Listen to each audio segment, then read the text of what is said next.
Holden Racing Team is V8 Supercars' undisputed #1. 4 Shell championships in 5 seasons attest to the factory team's dominance.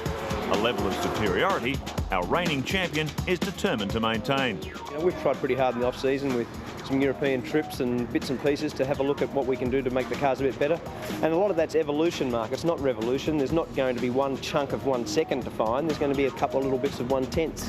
And when you do that, you might find a little bit of an edge. Craig Lowndes' shock departure left HRT with some big shoes to fill. But new signing Jason Bright is confident his feet are the right size for the job. The former Ford frontrunner clearly comfortable with his decision to switch brands. It's good for motorsport and good for V8 Supercars because, you know, you're seeing some different faces and a bit of moving around. You're getting to see what different drivers can do in different cars rather than one driver staying in the same car for his whole career. We've got 5 Holdens and 5 Fords in the top 10. And I said before that Mark's escape lap was excellent. He got 10 out of 10. He really squeezed it, and he's with Mark Osler. Well, it seems the more things change, the more things stay the same. Ford has increased their attack in 2001, but at the end of the day, it's still Holden Racing Team 1-2 on the grid, Mark. A sensational effort in qualifying yesterday. Where do you guys keep finding this speed? Well, I think really, Mark, what happened is in the real qualifying session, I didn't do a good enough job because we just got balked a couple of times and things didn't go that well. So in the top 10, the car was fantastic, and that's where the speed come from, just doing a good job of it. Qualifying's one thing. We've got 2 45-minute races today. That's a completely different challenge for you blokes. How do you think you'll shape up? Well, depending on the weather. I mean, today, you know, anything can happen in terms of the strategy of the events. We know there's lots of variables when you have longer races with pit stops. We've done a lot of running here and we think the tyres will live. But if it's inclement, I mean, who knows? And, you know, with the way Phillip Island is, if it's damp, it's wild. Wish you all the best today. Thanks, Mark. Here's how they'll line up on the Shell Helix grid. Mark Skaife has pole position alongside him brand new teammate Jason Bright. Marcus Ambrose and Paul Radisich for Ford. Then Glenn Seaton, Stephen Richards, Craig Lowndes and Russell Ingall, the top 8. Waiting for the lights. Rev limiters popping. Oh, a long time. We are racing in the 2001 Shell Championship Series, and the Holden Racing Team Commodores have made brilliant starts. Skaife just got the jump, didn't he? Then Bright. Marcus Ambrose slots into 3rd. There's a real jostle on for the minors here. Paul Radisich will be the next man to drop into 4th by the look of it. So Skaife through the southern loop, turn 2. 4 Tickford Racing cars line astern. Trevor Ashby away at the back of the field. It's like a nice clean start as the field come out of southern loop for the first time. 15 Fords and 17 Holdens throughout this capacity field. Very evenly matched, the 2 brands now. Mark Skaife, continuing that form he showed in qualifying, leading this big field down through Honda for the first time. Problems here. Might be Tanda. Oh, is it? It's Bargwana, 35, and he's right out in that new area that's been completely revamped since we were here last year. They're previously severe damage as well in the right-hand corner of the car.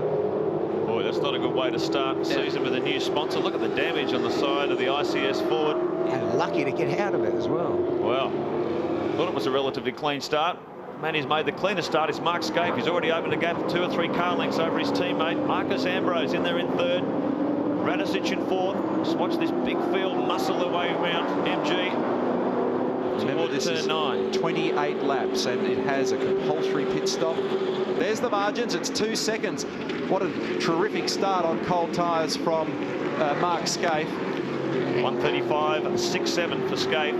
Fastest lap of the race so far. Keep in mind the lap record is a 1:33.43 set by Craig Lowndes on the previous more specialised or hand-built tyre. Now they're on the production tyre, so we expect to lose a little bit of speed. Look at this, Marcus Ambrose. This is the battle for second. Jason Bright, Marcus Ambrose. Ambrose making his V8 Supercar debut. It's going to be really interesting. It's all about looking after your tyres, and then you wait until you get sort of 10, 12 laps into it, and it's going to be interesting to see who's sort of in good nick. Well, it really is a situation of tyre management. 45-minute races, you've got to protect those rear tyres. Oh, Ambrose, yes, he's got him. Yeah, but he Well, he got away with it. Straight on and lock her up. Yeah. Well, that was a good bit of control. Good move to get off the brakes there because he was heading straight on at Honda. Lap 8 of 28. This is the leader, Mark Skaife. The margin over Marcus Ambrose, 3.9 seconds. Jason Bright third, Paul Radisich, Stephen Richards, Glenn Seaton. Here's Mark Scape at work through turn number 1 in 5th gear. He's doing average lap times in the low 1:35 region at the moment, a long way from the qualifying pace, but remember the tyres are now starting to get pretty doughy, a little bit hot. This is our race leader in 2nd place. So they decided to bring Scaife in. 13 laps completed. He's been the fastest man, consistently the fastest man in the opening sector of this race. Let's see how quickly the Holden Racing team work through their tyre change. Well, this is going very smoothly indeed for the Holden Racing team, and I can tell you Jeff Greck raced up pit lane there a short time ago to have a word to Gary Rogers and the team. They were concerned at the angle of Garth's car, and it might affect Mark in his pit stop. 13.2 seconds. And he's come out in a very nice spot because there's nobody immediately in front and nobody immediately behind. So look at this little battle here. This is the battle for second. This is what happens when all the pit stops have done and you get the overlap. Jason Bright finds himself in 2nd place, 13 seconds behind his teammate Mark Scaife, who's leading. And look at Craig Lowndes now, right up behind the Holden Racing team number 2. Braking performance on the Gibson Motorsport car is just fantastic there at the moment. It's taking ground off Jason, putting him under pressure. This will be a great battle. They made tiny little trim adjustments to go. Oh, and he's given Bridie a hello and welcome. Well, look at this. The team he used to drive for, the team that really put Craig Lowndes on the map. Now he's giving them plenty in the opposition. Brad, a great battle here. Lowndes just sneaks up the inside. And this is where Craig Lowndes, when you look at it from outside, looks so intimidating when he is following another competitor. He darts left, he darts right. He really has the car dancing around on its toes. And look at Marcus Ambrose coming into this battle as well. So Tander, miles back. Look at Scaife. It's a very pleasant Sunday drive, thank you. Isn't it just? 1:36.07. He's the A. It's actually not correct because it's anything but that. He'd be working very hard mentally, but you know he's got this one totally bagged. It's a good job. 12.7 seconds. The key for the outsmarted them in qualifying, outsmarted them in terms of the race start, and outsmarted them in terms of strategy. So therefore, that little equation sums up with a win. The really interesting thing about this is going to be race 2, because as you say, tyre manager, you only got 10 tyres to play with this weekend. Whatever they end up on the car in race 2. Is really going to play a very important part in determining the overall winner, because tyre management in these longer races is crucial to overall car performance. Here he comes. Job's done for Mark, but this is the real pressure for 2nd, 3rd, and 4th between Bright, Lowndes and Ambrose. But a terrific drive. Can't say enough about this performance. His lap yesterday in qualifying was just superb. Mark Scaife's job was a great one yesterday, and he's gone on and done the job again today. Takes out the win in race 1, round 1. 32 cars set for the start of race 2. The red light on and off. Oh, Brighty, I think Bright gets a great jump initially. Bright on the outside, Scaife on the inside for turn 1. And coming up the inside is Murphy, and Murphy is through on Lowndes. Scaife, Bright, Ambrose on the outside. Murphy's going to argue all the way into turn 2. And take some ground off him. Ambrose tucked right in behind. Then it's Lowndes. Right behind Lowndes, Stephen Richards. Then Stephen Johnson. Paul Wheel and Mark Larkham arguing over the same bit of real estate. The 2 Valvoline cars together. Wow, that was something to watch. Murphy down the inside. 2 wheels on the grass. Elbows out. Pushed his way through on the inside of Craig Lowndes. And it's certainly effective for him. Look where the Kmart Commodore is now. Oh, look at Ambrose. Oh, a little bit of a touch there too. Lowndes gives the back of Ambrose's car a little bit of a kiss coming up the Honda.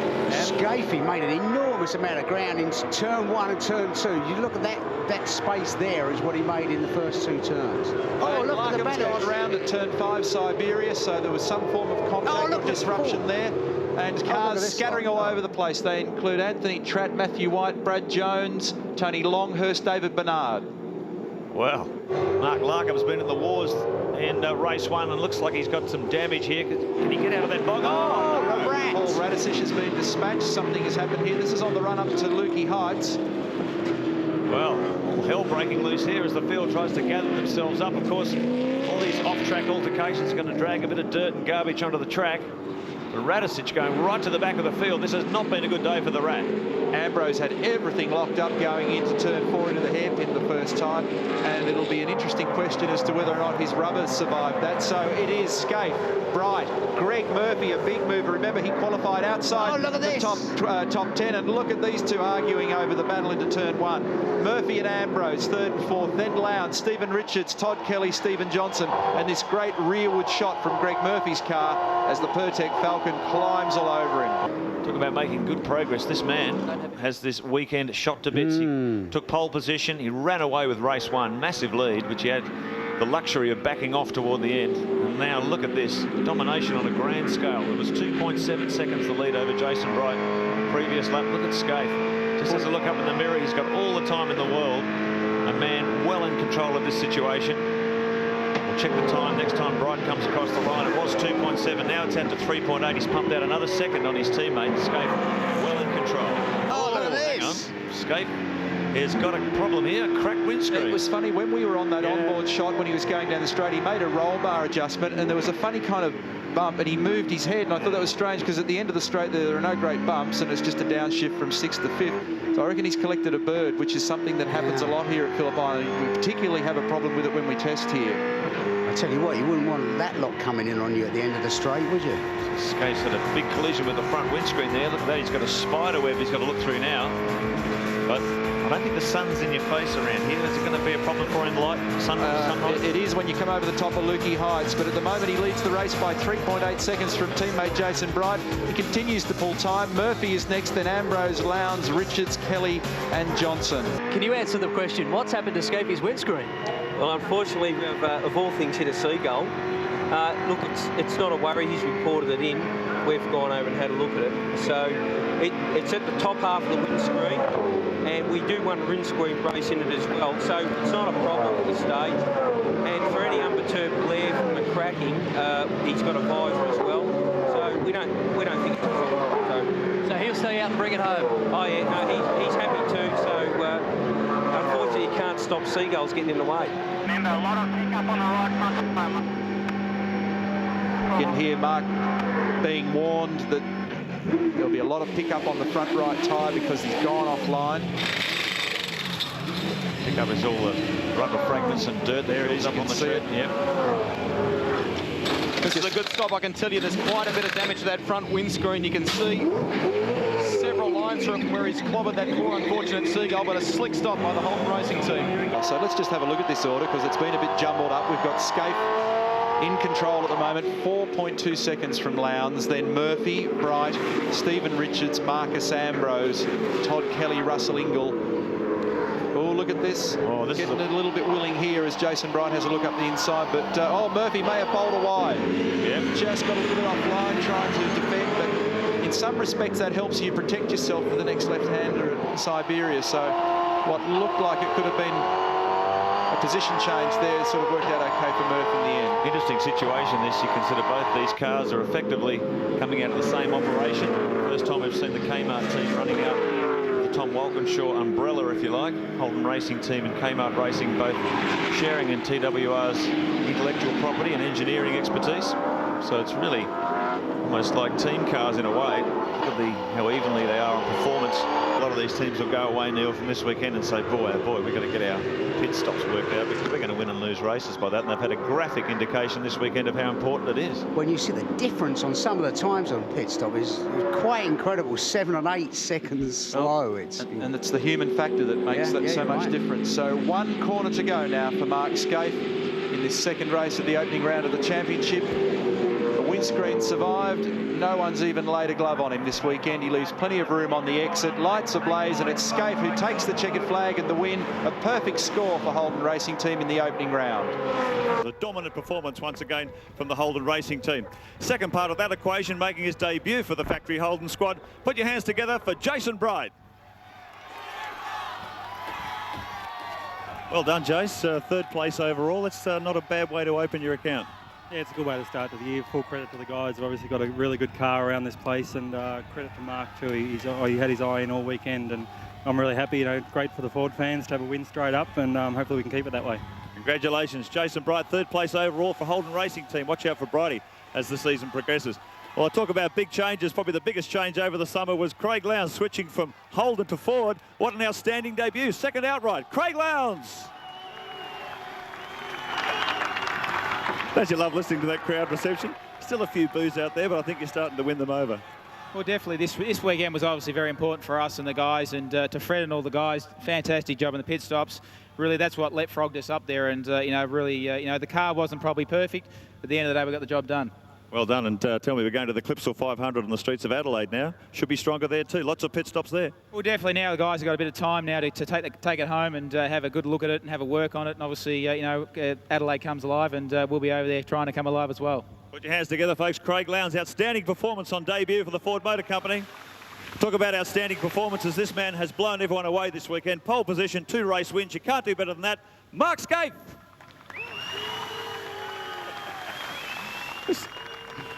And just to reward the presentation, Ross Brody, our motorsport manager from Shell. Well, mate, that was just something. I've never seen anything like that. That was total domination from start to finish. Well, I think, Mark, for the team to maintain that sort of dominance, to be first and third at the first weekend out, and, to win the last few championships, I mean, it's just an incredible effort. The guys have just done a fantastic job. The pit stops, but the car setup today was as good as it gets. And, Lucas Docking just said, one of our guys in the cars, he said, if you just keep on doing that every second weekend, Scaife will be right. Sounds easy, doesn't it? Put your hands together, folks. The big winner in the opening round, Mark Scaife. First blood in the Shell Championship Series. Well, Mark Scaife is the man who's starting off position number 2 here today. Now, how happy are you that you don't have to start from the back of the grid this time?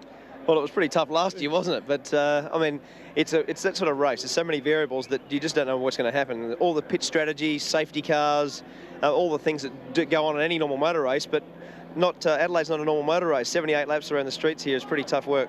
Now, the top 15 shootout was quite good for you, obviously second position here, but in qualifying prior to that, we saw you languishing around the sort of the 15th position mark. What was the deal there? Oh, no, we're basically trying to make it into a good race car, Grant, and qualifying's not very important here. I mean, we ended up the front here, which is good, but, I mean, really, this is a 78 lap qualifying race today because we really need to be in the hunt for tomorrow's 360 points. How much is this race right now is a tactical game as opposed to an all-out street fight?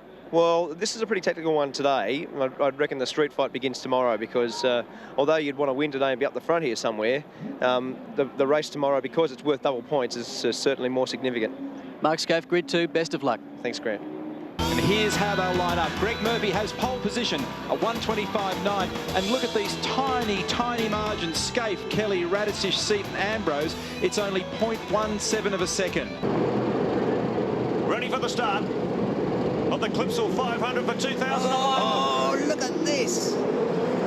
Incredible start for Mark Scaife up on the inside very quickly alongside Greg Murphy heading to turn 1. I think it'll be Scaife prevailing. Radicic slips through to third. The tyres that were present yesterday for the shootout to try and stop drivers from shortcutting the track have been removed. This is a passing spot up the inside for turn 4 into Wakefield Street. Lots of bumps. They've got to play it cool. They've got to play it cool here. 250 kilometres. Double points tomorrow. Today's race is a real race of survival. We've got problems here for Dougal McDougall and Paul Wheel and Paul Romano and Greg Ritter. And Tratt on the inside there in the Toll IPEC entry. Unbelievable stuff.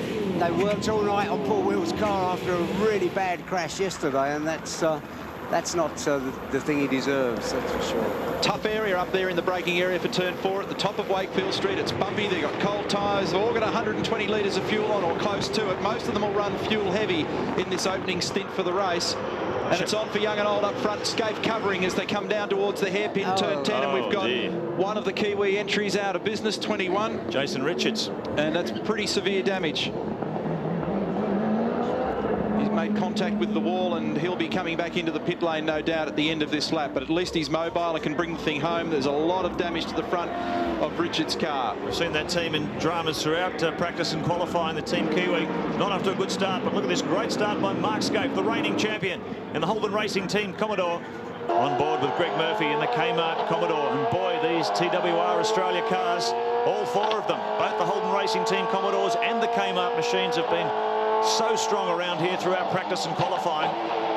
Look at how evenly matched they are here as Scaife hooks a wheel up on the curb. That's where Paul Wheel went off into the wall yesterday, the spot that Bradley Jones tipped over on in previous years of it. Oh, he has a look down the inside. Look. And tell me there's not a lot of needle between these two teams. They're both operating under the TWR Australia umbrella, but there is so much competition between the Kmart cars and the Holden Racing Team cars. Well, they're going to be seeing plenty of action this afternoon.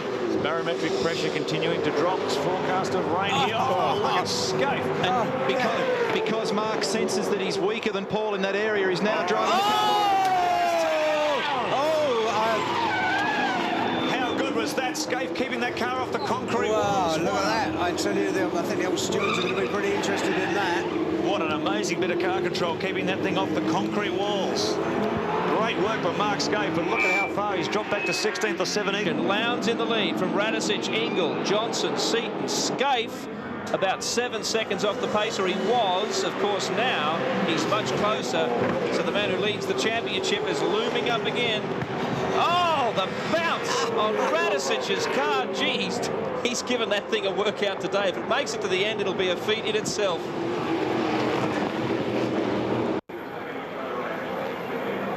Look at this. Oh, look at this under brakes now. Mark Scaife. Pushes Seaton out of the way. Oh, no. Seaton fights back. Not an easy place to do it because you end up on the wrong side of the road at the next left-hander. Well, Scaife's got his headlights on. He knows he's in this battle well and truly. Turned around by Radisich early in the race. He's fought his way back. And he got helped by that safety car. Boy, oh boy, didn't that make up some track position. Look at Russell Ingle now getting very frustrated behind Radisich. Yeah, so look at this challenge now. Scaife is in front of his teammate. Jason Bryant's got his headlights on as well. They'll go side by side with Tander as they come up toward the centre chicane. Tander's well positioned on the inside. And Bryant gets right out of shape, almost hits the curb sideways. So Bryant's very determined to try and force his way past this Valvoline machine. Have a look at this again. Oh, look at how he hits this curve. What's this? Oh, he was He's sideways coming into it. It was a pretty good catch. He was crossed up like it was a motocross. Lucky. Don't forget, look down in 10th position. It's Dean Canto, the 2000 Conago V8 Supercar champion. Sorry, Grant, we're just going to have to cut over the top of you there, buddy. Dear. But Jason Bright and Glenn Seaton came to blows. Brighty had a dive down the inside, and he's managed to turn himself and Glenn Seaton around. Seaton's parked up on the curb. Oh, can you believe this motor race? Craig could be looked upon as the sort of Michael Schumacher to Ford, couldn't he? Schumacher dad did it right for Ferrari, and now with Lowndes. How good must he feel, Neil? Well, just to be over the moon, but it's a factual demonstration that the guy's a cut above, isn't he? I mean, he's a bit special. He certainly is special. Tom Walkinshaw said that even in their parting media conference, that not only a few weeks ago, that people like this only come along every now and again, and he's a bit special. It's a tremendous performance. The entire Gibson Motorsport crew can take pleasure in this. I think that to put this sort of margin on a field of this quality in such a tough motor race is an extraordinary outcome. Craig Lowndes. Brilliant. Absolutely amazing. Answers the critics. Does the business for Ford. Lines up on the start-finish line for the last time. The cheering crowd comes out. Craig Lowndes is the winner. What a drive. Absolutely incredible. That team can take a big bow. How good will Gibbo feel now? He will be over the moon. Great performance too from Junior Steve Johnson. Yeah, fantastic drive from Junior, second generation racer, having a much better run in 2001. Brings it home in second. That puts him on the outside of the front row for the start of leg 2 of the Clipsal 500 tomorrow. Well, he didn't make it to the podium today, Woodsy, but by goodness, he got very, very close. Mark, that was a tough day at the office. I reckon that's one of the best races you'd ever see, Rusty. I mean, it was like a sprint race all day. The battle that we had with Radisich at the start, and obviously got a bit of a serve there, so there'll be a few words. But, I mean, at the end, we were battling, big line of cars, absolutely into it. It was just a fantastic race. Mate, you are drenched. We were joking a minute ago, this is the Darwin look, isn't it? Oh, absolutely. I mean, really, because it is just so hard on you, and no doubt, when you get away, get out of it. This is dead set the Darwin look. It's it's one of the toughest days you could ever have because, as I said, 78 or whatever laps around here, as a sprint race, as battling every lap was really tough. As you know, Sunday counts. You did it last year. Can you do it tomorrow? Well, I mean, today was she was the 78 lap qualifier. You needed to be here at the end, and we're on the second row, and we'll give a bit of cheek tomorrow. The car will be a fair bit better tomorrow. Good on you, mate. Best of luck. Thank you. And here's how they'll line up. It's Craig Lowndes from pole position. In the Ford, alongside him, Stephen Johnson. Then Russell Ingall, the first of the Holdens, alongside him from Holden Racing Team. Points leader Mark Scape, then Stephen Ellery, terrific job to get into the top 5. Garth Tander, a tough day at the office. Jason Bright in the wars in the remaining laps yesterday. Racing! The Clipsal 500 is go. Craig Lowndes makes a blinder. Scape goes up on the outside of Radisic. Thunder towards the first chicane. Lowndes, Scape, straight across the chicane. So does Ingall. Ellery goes berserk across there as well, as they head up to this crucial braking area at Wakefield Street. Gee, I was surprised that Lowndes got away so well. He had a lot of smoke pouring out of those rear tyres. He really got the power down, but he must have got good bite because he managed to beat the rest of them into that turn 1. Oh, that's brilliant. I mean, to get that amount of lead in the first half a minute of the race is brilliant. This is going to be the interesting thing, these opening laps. We've seen Craig Lowndes do it before, particularly on cold tyres. He's brilliant on the cold rubber, and if he can open up a bit of a buffer now, he's going to try and do it. Big field here as they thunder down Bartels Road for the first time. Remember, it was Scape that was quick on cold rubber at Phillip Island. Look at this between Tander and Ingall battling for position into turn 9. Appears to have been a cleaner start to events compared to yesterday's race. Tander on the menacing run down the inside. Oh, there's Ellery! Bang into the back of Tander, turns him around. Nose to tail, Bow goes in, Larkham goes in, Dean Caddo's in there. I think Rodney Forbes is another car in there too. Glenn there, oh dear. Larko's got a lot of damage. Bow's got a lot of damage, he's out of business. We saw Enferendas here yesterday. Well, that was never on. Stephen Ellery just came from a mile back. Never on. And he's paid the penalty. Oh, we've got problems here for Jason Bright. He must have got caught up in that tangle as well. He's got smoke belching from the left front tyre and body damage as well as he swings it into the Holden Racing Team. So it's going to be guard repair, front splitter off and replaced, and hopefully no geometry damage to the front suspension, but that's going to cost time. Expect that to be a good minute or more.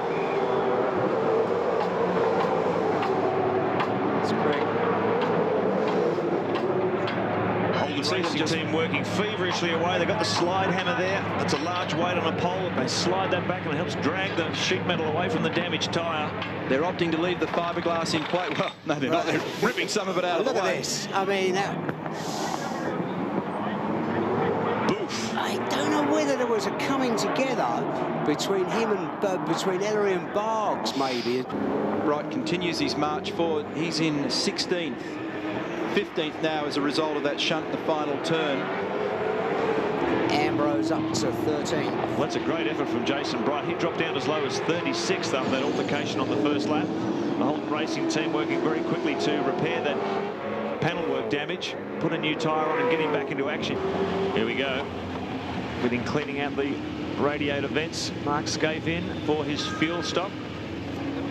Go over when you go out. Go over when you go out. Jeff telling him to get in the fast lane. There it is. Brad Jones has rejoined the race as well, so Mark Scape, the first of the front runners to come in for his compulsory fuel stop. Lap 26, that's about bang on target. Jason Bright in the background, I think, came in there as well, and also Glenn Seaton. Yeah, there's Brighty. Look at this. And see that Ambrose is in there as well. He's very close. I said before, he's moved up to 10th. What the safety car does is revitalise battles, and look at this battle here. Down the inside of Larry Perkins goes Greg Murphy. Radisic buys into the battle. We'll rub a bit of paint here. Don't want to be on the outside for the next left-hander as you come into 11. A little bit of, what would you call that? I'd call that make your own arrangements, mate. I just don't think Paul likes the shape of the standard XR8 nose cone. No, he's that's off. Gone into the wall. Having a bit of a laugh about that, but that's actually caused a lot of damage to Radisic. I don't know whether he cut a tyre or damaged his steering, but he's just gone straight off.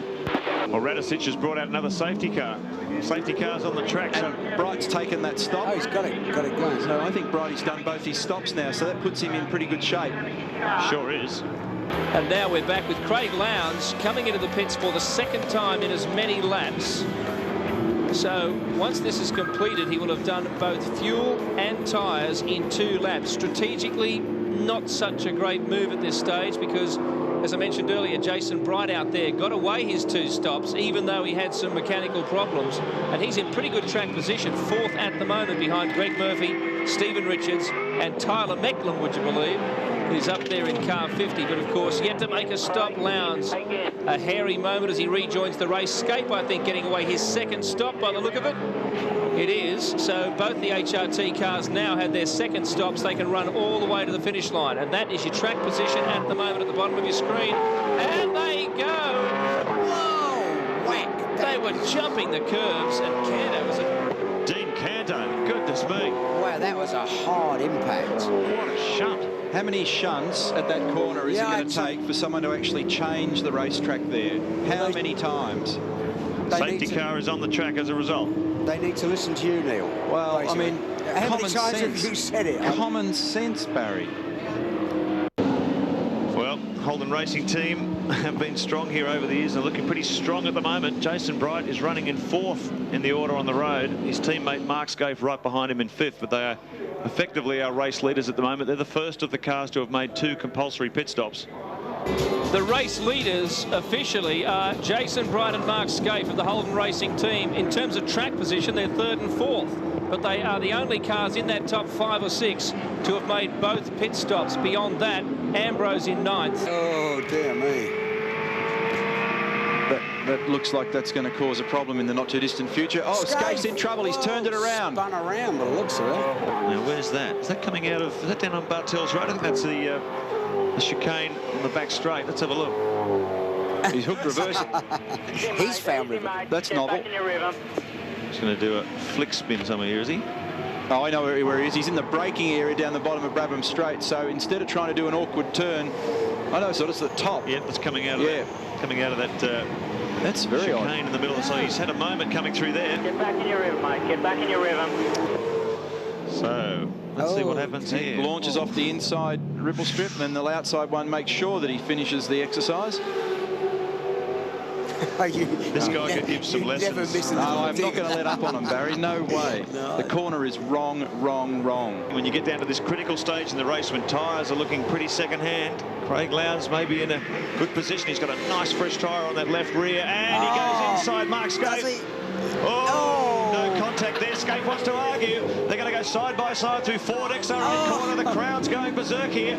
Lowndes switches back on the inside. Fantastic, wasn't it? Everybody's wanted to see this, haven't they? Yeah, and both professionals gave each other room then, which is fantastic to watch. This is a great battle. It's a little bit like Glenn Seaton and Craig Lowndes last year, only a sort of different set of cut. Oh, no. Oh, no. Scaife now, just concentrate on finishing. Oh, what's that one there? We need to know more about that one. Just after we said these guys are capable of clean racing. They've taken that theory and blown it out of the water. Unbelievable situation. Scaife and Lowndes have come together on lap 60 of 78. Lowndes reversing the car back along the wall. It's out of business. It's had it. The onboard might tell a better story, and here it is. So he tries another crisscross move, goes to the inside. Look at that. Right up in Holy there. smoke. That was a big hit. Jason Bright is the leader, 3.9 seconds that margin now. There's the gap back to Russell Ingall. Can the enforcer do anything about the margin? Bright's been responding. The pressure's on. It's down to a sprint to the end. But I was going to say, very important for Jason Bright to put a stamp, I guess, on his own territory at HRT, and he's really going to do it today. Only 2 corners remaining now for Jason Bright before he takes out this second leg of the Clipsal 500. Another torrid day with safety car interventions, controversy, damage. Ingall pushes all the way to the flag. The limping Mark Larkham in front. It's going to be a small margin when they finally get there. Bright lines up for the final run to the checker. A little bit of oversteer on exit, and Jason Bright wins for the Holden Racing team. The margin 1.2 seconds back to Russell Ingall. And can you believe that, Neil? That's the 3rd time Holden Racing team has won on the streets of Adelaide with 3 different drivers. Right now, I'd like to call on Rob Gerard, Managing Director of Gerard Industries, to present the laurel wreath, and the Perpetual Trophy will be awarded by the Honourable John Olsen, the Premier of South Australia. As I welcome onto the stage, give him a big welcome, Jason Bright.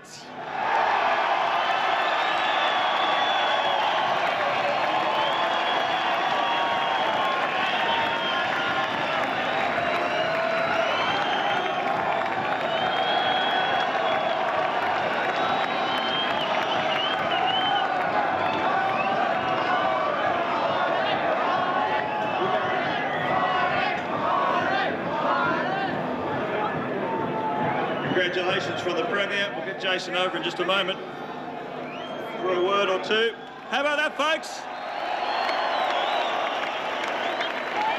What an outstanding effort.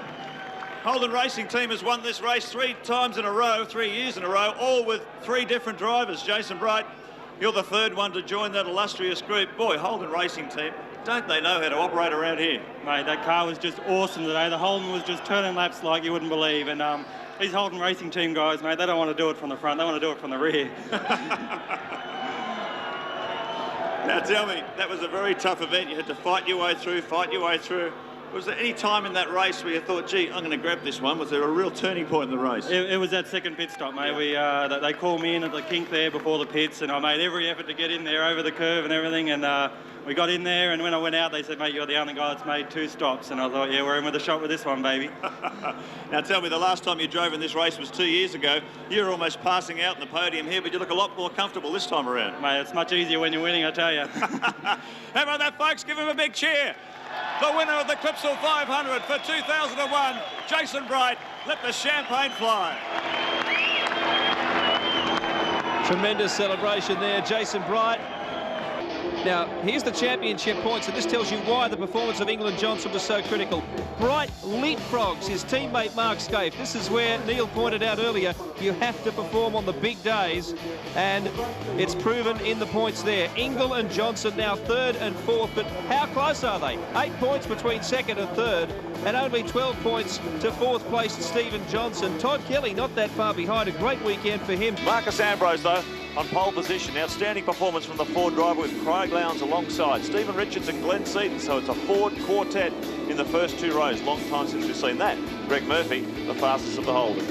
Keep it clean, mate. Keep it clean. Rob Starr, Mark Scaife's man on the headsets in the pits, just telling him to keep it calm. He's got a very wide Caterpillar Ford in front of him. It's been an uncharacteristically bad weekend so far for Holden Racing Team. That number 2 car, the brand new car being debuted by Jason Bright, was most uncooperative throughout practice and qualifying. They started to dial it in a little bit toward the end of the session yesterday. And Scaife, as a result of that uncharacteristic spin in the top 10 shootout, he found himself back in 10th. We had to get our statistician Nigel Greenway to dig through the dusty records and find that the last time that Scaife was that far back was winter 1999. So traditionally this bloke has been pretty good at getting himself up to the top of the field. But look at Scaife just pushing 110% to close the gap to this battle for second between Marcus Ambrose and Greg Murphy.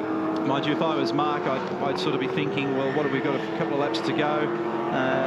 Start on the second row in the second race. This is not too bad. I mean, the last thing he needs to do at this stage is end up in strife. But this is another excellent performance from Lowndes. 1 corner to run. And not just Craig, but the entire Gibson Motorsport team share in this one. Onto the final corner, down the main straight. The stand erupts, they get on their feet, and Craig Lowndes takes race 1, round 3, Eastern Creek.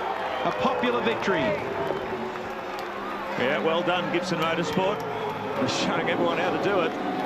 2001. An amazing performance. Once again at Eastern Creek, they dialed the car in very quickly. It was fast here from the moment it hit the track. And Lowndes looking so cool and comfortable leading that one. 3.1 seconds the gap it was at the finish. Marcus Ambrose, a great job to finish second. Such a rookie in V8 Supercar. Greg Murphy in third, the first of the Holdens. Mark Scaife behind him. Jason Bright in the second Holden Racing Team car, rounding out the top 5.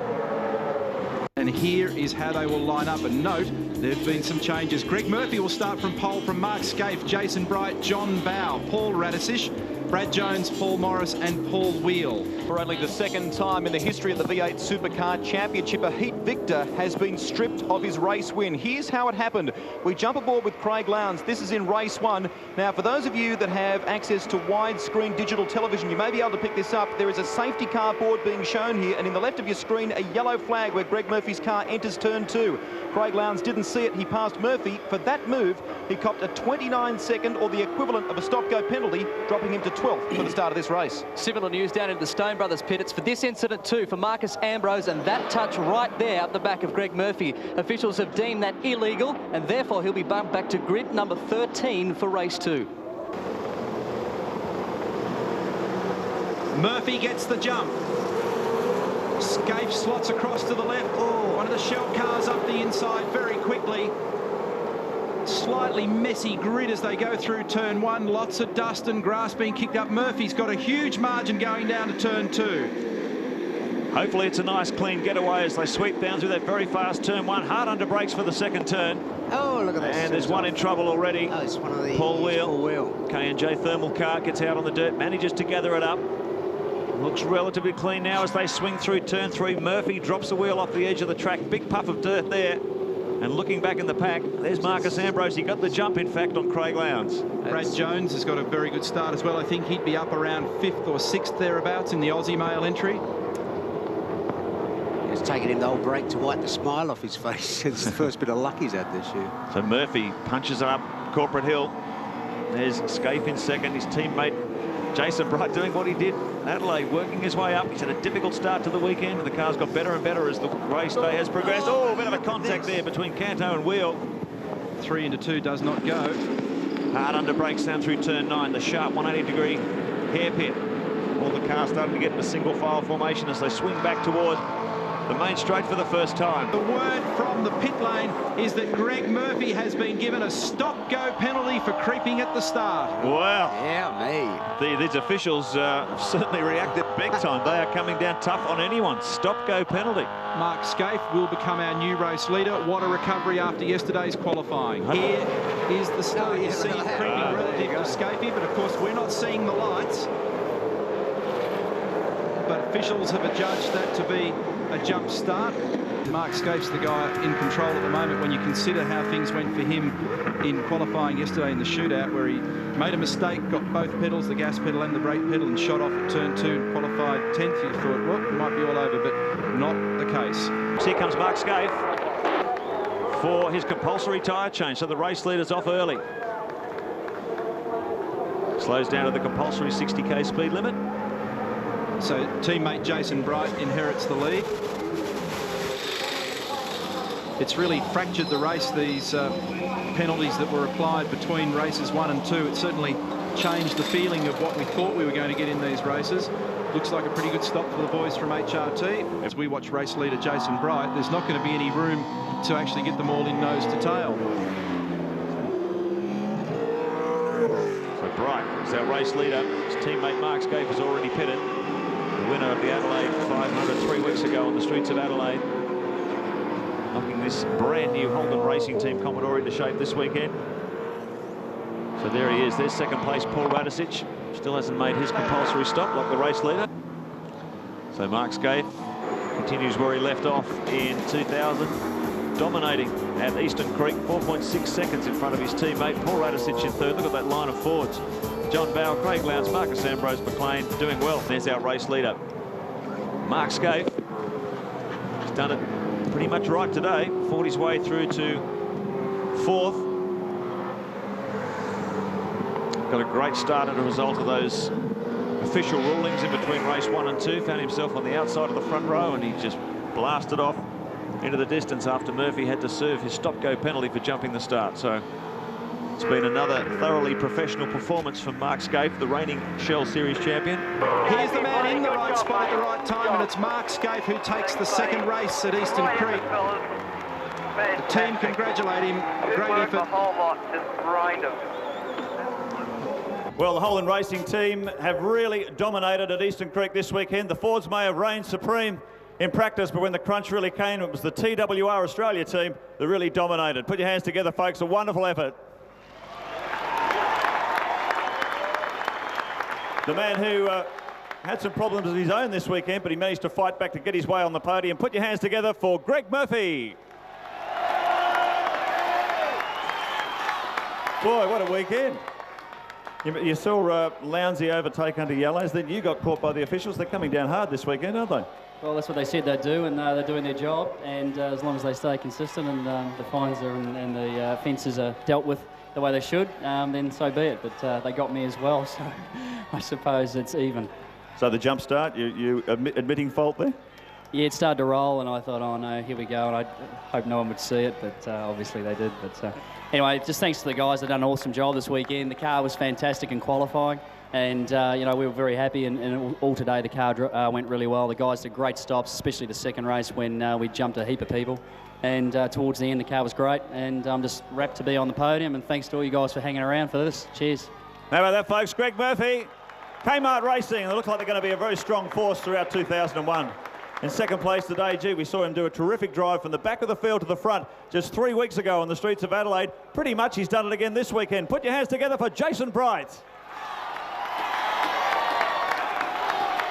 Well, you were saying it was a very difficult fight from the back at Adelaide. Looks like it was this weekend. That brand new car, it took you a while to get it dialed in, but look at this, you're up on the podium now. Yeah, it's certainly been testing us this weekend, but full credit to the guys at Holden Racing Team. We've been working hard at it, and if you had told me yesterday morning that we were going to be up on the podium, I probably would have snotted you one, but it's all came together, and I think we've got to thank the officials more than anyone, because they got rid of all the guys in front of us. Oh, you could actually do that yourself pretty effectively. Now tell me, the new car, you yourself, very strong combination. You said coming into this year, I'm joining Holden Racing Team because I want to win the championship. Well, you're certainly delivering straight out of the box. Yeah, it's all coming together. You know, we've got, I think, the next couple of rounds will certainly suit me a bit better. Here this weekend, it's just been a bit of a battle with the new car. So I think going back to Darwin, where I had my last win in the other company, it's we're looking good. Holden Racing Team working well for you? Yeah, it is. You know, they're a great bunch of guys, and you know, I think the results we've had so far show that. Okay, put your hands together, folks. Jason Bright, second here, leading the championship coming into this one. Well, he really is the comeback kid. So many times the Holden Racing Team have done it. Mark Scaife, brilliant drive through to win this one. Put your hands together for Scaife.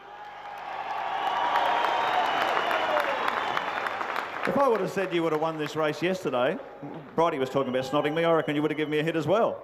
Well, when I made such a stupid mistake in qualifying and caught both pedals and speared off and was 10th, I was pretty dark on myself last night, and the guys have done a fantastic job today. I mean, for Holden to have the three cars up here when you saw Lowndes and Ambrose and those guys going so well early, the boys have done an unbelievable job.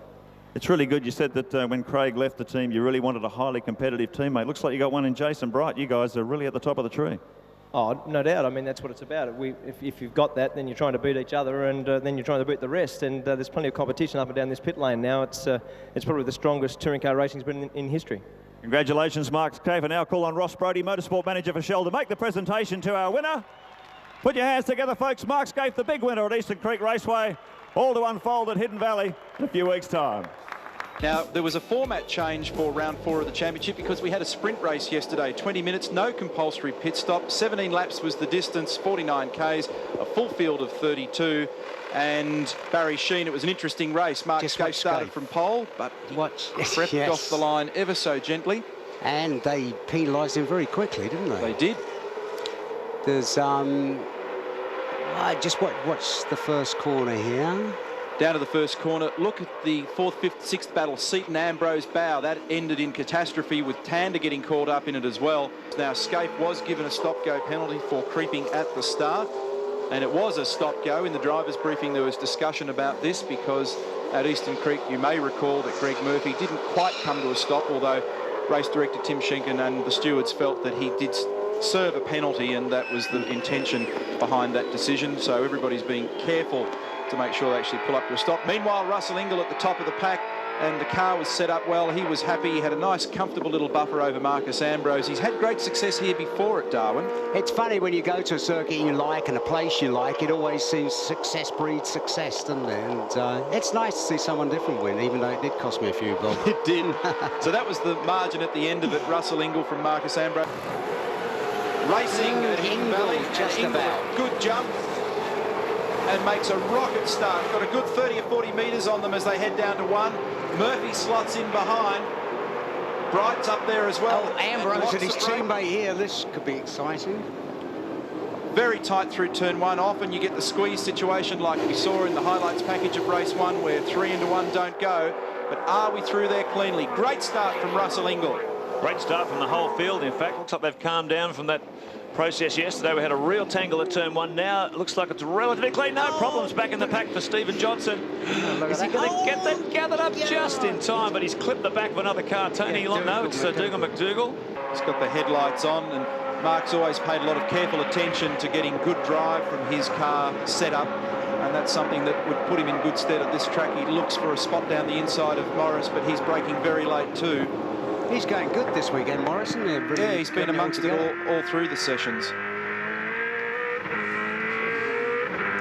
So we're watching Scaife heading up towards turn 4. A very fast complex of S's through 2 and 3. Oh, here's a gap, and he makes it stick. That was a good move. It was a good move, and it's very awkward to position the cars up there because there's such a huge bump on the approach to 4. Interestingly enough, the new leader, folks, is Mark Scaife, who still hasn't pitted at this stage, and he's been the fastest man on the circuit with a 196. And if he's actually got good track pace, his last lap was a 199. They may leave him out there for a while and try and get some clean air if he's actually got the pace to carry it. Whichever way you look at it, they always end up being right, don't they, Chancey? It's a hard call because, for instance, if the yellow flag come out now, he'd really be in trouble, but I'm sure it won't. So let's have a listen on board with Scaife. Bringing him in this lap.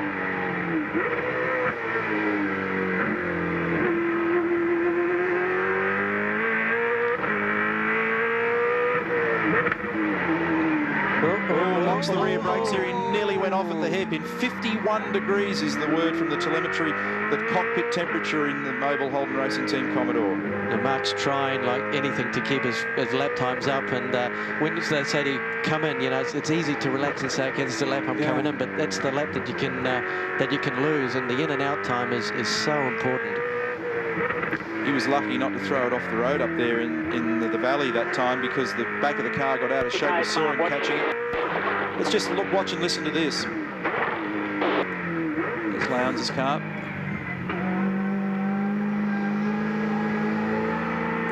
Trying to keep it at 60k is it goes against the grain, doesn't it? Yeah. You need eyes that look in opposite directions, don't you, really? It feels as though you can get out and run faster. Oh, slippery concrete pit lane. The apron here is concrete. You can see the lane itself is asphalt, so there's a difference in grip. You see him all locked up as he arrived, but he still actually hit the target spot, which was lucky. That gap is closing, I reckon, guys, between first and second. It's down to 1.7 seconds. And there's a little battle going on here between the two Holden Racing Team cars as well. So Ingle, Murphy, Bright, Scaife. Interesting looking at Ingle's last time, a 1:10.28. Murphy, a 1:96. So it's a lot to catch at 0.8 of a second. Took six tenths of a second off him that time around. I wonder if Ingle's starting to struggle or he's just backing off a bit. We shall find out. Jeff will be, his little heart rate will be jumping up and down in the pit lane there. Jeff Grech, the team manager, and he'll be saying, don't you two clowns run into each other. I was going to say, this will go down well. Not very well. Oh dear, look at Ambrose just closing on the back there. We'll monitor that gap as well. Each of these guys is at the top of the championship tree, and they've got their own title and race-winning aspirations. It's a very awkward situation for a team when you've got two guys so close together and doing so well. Just an indication of how hard Jason Bright is trying. A little replay coming through that twisty section of the circuit. Look at this. It looks great in slow motion. Right up. Oh, how good does that look? Just an indication of how hard he's pushing to keep his teammate behind.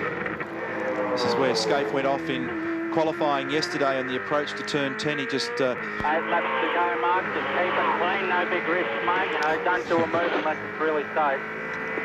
No big risks. And that's a very good bit of information for the driver, because you look at the points buffer that the Holden Racing Team have built up over the first 3 races. If they're consistent and strong throughout the series, they can just protect that buffer all the way to the end. Look at this. This is a great performance from Greg Murphy as he comes down towards the finish line area, and he finishes with lots of open space. Checkered flag out, and look at that gap back to Jason Bright. Well done, Murph. And then Mark Scaife set for a start. Great jump by Jason Bright. Bright gets away quite cleanly, and there's a bit of a squeeze on as they head down towards the first turn. Look at this. Scaife's buying into it as well. Ambrose is up on the outside. 3 Holdens, then a Ford as they go to turn 1. Then Richards. Oh, look at that. I think that Bright might have been shuffled out ever so slightly. Bit of an understeer through the first corner. I think Scaife's come out in second place, and in fact Bright's drifted a couple of spots there. The 2 Fords have moved up. Rodney Forbes has got some smoke coming from the front of his car. So Scaife, Ambrose, Richards, Bright. Looks like we might have got a relatively clean start. They've got through 1 and 4 reasonably cleanly, up into the valley for the first time. But the TWR Australia Commodores were forming like an impenetrable barrier there as they came into turn 1, but on the way out, Bright was left out to dry. Marcus Ambrose took advantage, put up to third place. Good strong start from the Ford runner. It's going to be... just gets into tap. Oh, what a save! That was good work. You could actually hear... Oh, look at Ambrose. Look at this. You could hear Scaife lock up momentarily as he got into the back of Murphy, and if Murphy had turned around, then that would have brought a stop-go penalty for Scaife for sure, but he managed to catch it. That was a good save. And we got cars in pit lane straight away as soon as that window opened. Mark Scaife. And I thought we saw an unusual manoeuvre from Stephen Richards there before as well. He pulled a long way left on the front straight, so we'll watch that one with interest. Well, here he is. Well, was it Cito? Anyway, it'll all shake out. Ambrose is in. Stephen Richards is in. Richo here. So it must have been Glenn Seaton that we saw a glimpse of on the straight. Everyone decided to come in early. Oh, good stop from Ambrose. He's got in front of... Here he comes back onto the track now, and there's Scaife. So he wasn't quite fast enough to beat the Holden Racing team, unfortunately, so he goes back behind Scaife.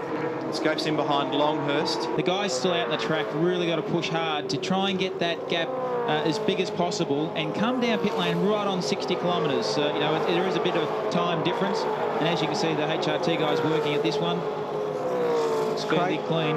What do you think about speed limiters down in the pit lane? Well, just something, I guess, you know, it's an issue that drivers are now probably concentrating so hard on pit straights now. Look at this. Look at this. As Scaife get down the inside of... Right, sorry to interrupt there, Craig. Longhurst goes with him. Oh, dear me. Almost turned him around. Longhurst has paid the penalty for that one, sticking the nose in there. Greg Murphy, the gap's only 0.7 of a second. Yeah, he's closing in. Mark Scaife really knows there's maybe a bit of a problem here, as Murphy has now fallen into the clutches. It was out to about 1.4 seconds. Now it's under a second. And Scaife is all over the back of the Kmart racing machine. Hard under brakes into turn one. Scaife takes it. Yeah, he's left him room there. He's obviously concerned by the problem. And he's probably had word from his crew, Neil, that he can let Scaife go past and still win the round. Maybe that's an important consideration for Greg as well at this stage of the championship. Here's the pass on board with Mark Scaife, and Greg offers no resistance at all. He's left plenty of room, and Mark was able to just squeeze by. Looked like he was right on the limit. Be curious to know what's going on with car 51. And Ambrose now. Ambrose, yeah, it's got to be some drama there. He's got the white flag waving. Now what he's got to do now is just try and keep grinding on and keep those points intact. He's done a pretty good job so far this weekend, even with the odd mechanical hiccup. Can he length it home now? Murphy out of the top 10 now, back in 11th, and really, as you've seen, just limping home. Had some tragic stories this weekend, haven't we? The broken clip on the Jones brothers fuel injector, sprayed fuel all over the car. Then we had Russell's universal joint failure in his tail shaft. Now Greg Murphy at a point where he's ready to pounce. Mechanical dramas. It's going right up and down through the field. And Scaife is just cruising now. The last lap was a 10.3. He's got a 5-second margin over Bright. He's got a margin over Ambrose, and Craig picked it before. He's just drifted back. His last lap, Ambrose, was 1:11.4, so I reckon the rear tyres on that car may be a little tired. Might be the old HRT 1-2, but if Ambrose can bring it home in third, he's going to win the day. I think I'm going to, when it comes around to the Melbourne Cup, I'm going to ask Mark Osler to put me money on. Checkered flag for Mark Scaife, who wins race 3, round 4 of the Championship Series. Great effort. And another excellent job from the Holden Racing team. Then Jason Bright in second, Marcus Ambrose. Now the situation in the point score, Jason Bright 1132 with a reasonable little margin over his teammate Mark Scaife. Then Russell Ingall in third. The first of the Fords is Marcus there in fourth. Then Greg Murphy. A fantastic job, second overall in the day, but Scaife just got you in that first turn. Yeah, he did. We were sort of boxed out wide there, and a few guys slipped through, which was pretty disappointing because it was a great start. And, you know, we just sort of lost all the first corner, but luckily my guys at Holden Racing team did a fantastic pit stop and got us back out in front of Marcus and also Richo, so we're very lucky. Well done. You're covering yourself in tape to hold together those blisters. Well, we know that you found Adelaide extremely hot. Is this worse? Yeah, this was really hot today. I think it's also the humidity. Adelaide was hot and all the concrete walls around, but I think it's just the humidity and everything here that certainly took its toll. But yeah, very tough race. You seem to be taking a very a cautious approach to the championship. Is that the way that you do well in this championship? Yeah, for sure, mate. I've seen them win it that way plenty of times. So you know, once you've got a bit of a buffer like we've got, you know, we just want to keep on accumulating those points, and you know, you look at who's in front of you at the time, and you know, you just take it from there. Congratulations, Jason. Good drive. Thanks, Rat. Well, third place today, and the fight back at the weekend has to go to Mark Scaife, mate. That was a well-deserved drive. Well, you know, obviously after the car was so good early in the weekend and then had the stop-go penalty, made us work for the weekend, and to get back to the front again, Rusty, was fantastic. I mean, the guys have done an unbelievably good job, great stops. The car hung onto its tyres very well, and that's the key to the success of HOT. Slick result for the last race of the day, and I guess a great result all round when you consider that you've obviously got the tyres and the strategy just right. Yeah, look, at the moment things are going great. I mean, you know, congratulations to Marcus. It's a good result for Ford, but we'll be back and into them again. So, you know, I can't wait for Canberra. Yeah, I bet you can't either. Well done, mate. Thanks, mate. And on pole position after that tremendous lap, Stephen Johnson, a 43.8. Marcus Ambrose, Glenn Seaton, Stephen Ellery. Fords in the top 4 positions, then Mark Scaife, Todd Kelly, Craig Lowndes and Stephen Richards. Set for a start on the rev limiters. On time. Away they go, and it's a great jump from Stephen Johnson. Glenn Seaton gets away well, slots in behind Ambrose, and then this thunderous pack, 31 in total through turn 1. They'll be extra careful. They're down to a crawling pace through the first corner. Just incredibly tight through there. You can see them bumper to bumper. People just sitting on their brakes back to first gear, just waiting for the traffic to sort themselves out as they punch up through the GMC flip-flop for the first time. Oh, poor Bright, he's stuck right at the back there. That's going to do no good at all. Yeah, Todd Kelly made a pretty bad start too. He bogged right down. He got swamped by a number of competitors. It's a real problem when you qualify lowly on this grid, on this track, because as the leaders were going through turns 3 and 4, the tail enders are only exiting turn 1. Look how they've spread out on this opening lap. 1 of 25. The state circle the first time around. Stephen Johnson with Marcus Ambrose in his mirrors. Looks like a nice clean start so far. First of the FTR Fords. Glenn Seaton in there too, Stephen Ellery. They hard under brakes. Shuffle up toward turn 11 into Flynn Drive. Ambrose is going with Johnson. Oh, here's a move. Oh, that's... And one of the Kmart cars touches its sister car. It's been Todd Kelly trying to fight his way back from that bad start. It's Ford's 1, 2, 3 at the front. So they punch out of this chicane, head down this Flynn Place, building up to 180, 190 Ks on the approach to turn 13. Stephen Johnson's got the big V8 pack bearing down on him on this first hectic lap. Magnificent sight as they break at the end of Flynn Place, flick through this hard right-left chicane, back toward the Ford sweeper. There's another angle of it. It's an example of the big crowd here, the nation's capital. Watch this opening race in the GMC 400. Hopefully don't speak too soon, but it looks like it's been a pretty clean start. Given the difficulties of racing on cold tyres on a street circuit, we've got off to a good start in this first of 3 events today. Well, look at Scaife right behind Seaton, then it's Ellery. Great onboard shot with Mark Scaife. Gives you an idea of how busy he'll be at the wheel, the footwork, what's going on with the gear lever. It's turn 13, back down to first gear. We don't see first gear being used this often at any other racetrack in Australia. First, then it's second, then briefly third, and then fourth as they go between turns 14 and 15. The last 2 corners on the track, and then the back.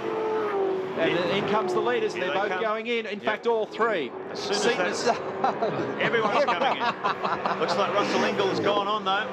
Remember, this is the first time in race conditions that we have seen people using their electronic speed limiters. It's 40 kilometres an hour. Ambrose out of this battle a few laps ago. There's some real pressure on here now. You can see by the car language from Craig's car that he's just starting to chirp those rear brakes, and Scaife was doing the same. They're really pushing hard. If they can make position now, it gives them a big advantage for tomorrow. But Stephen Johnson's up to the task at the moment.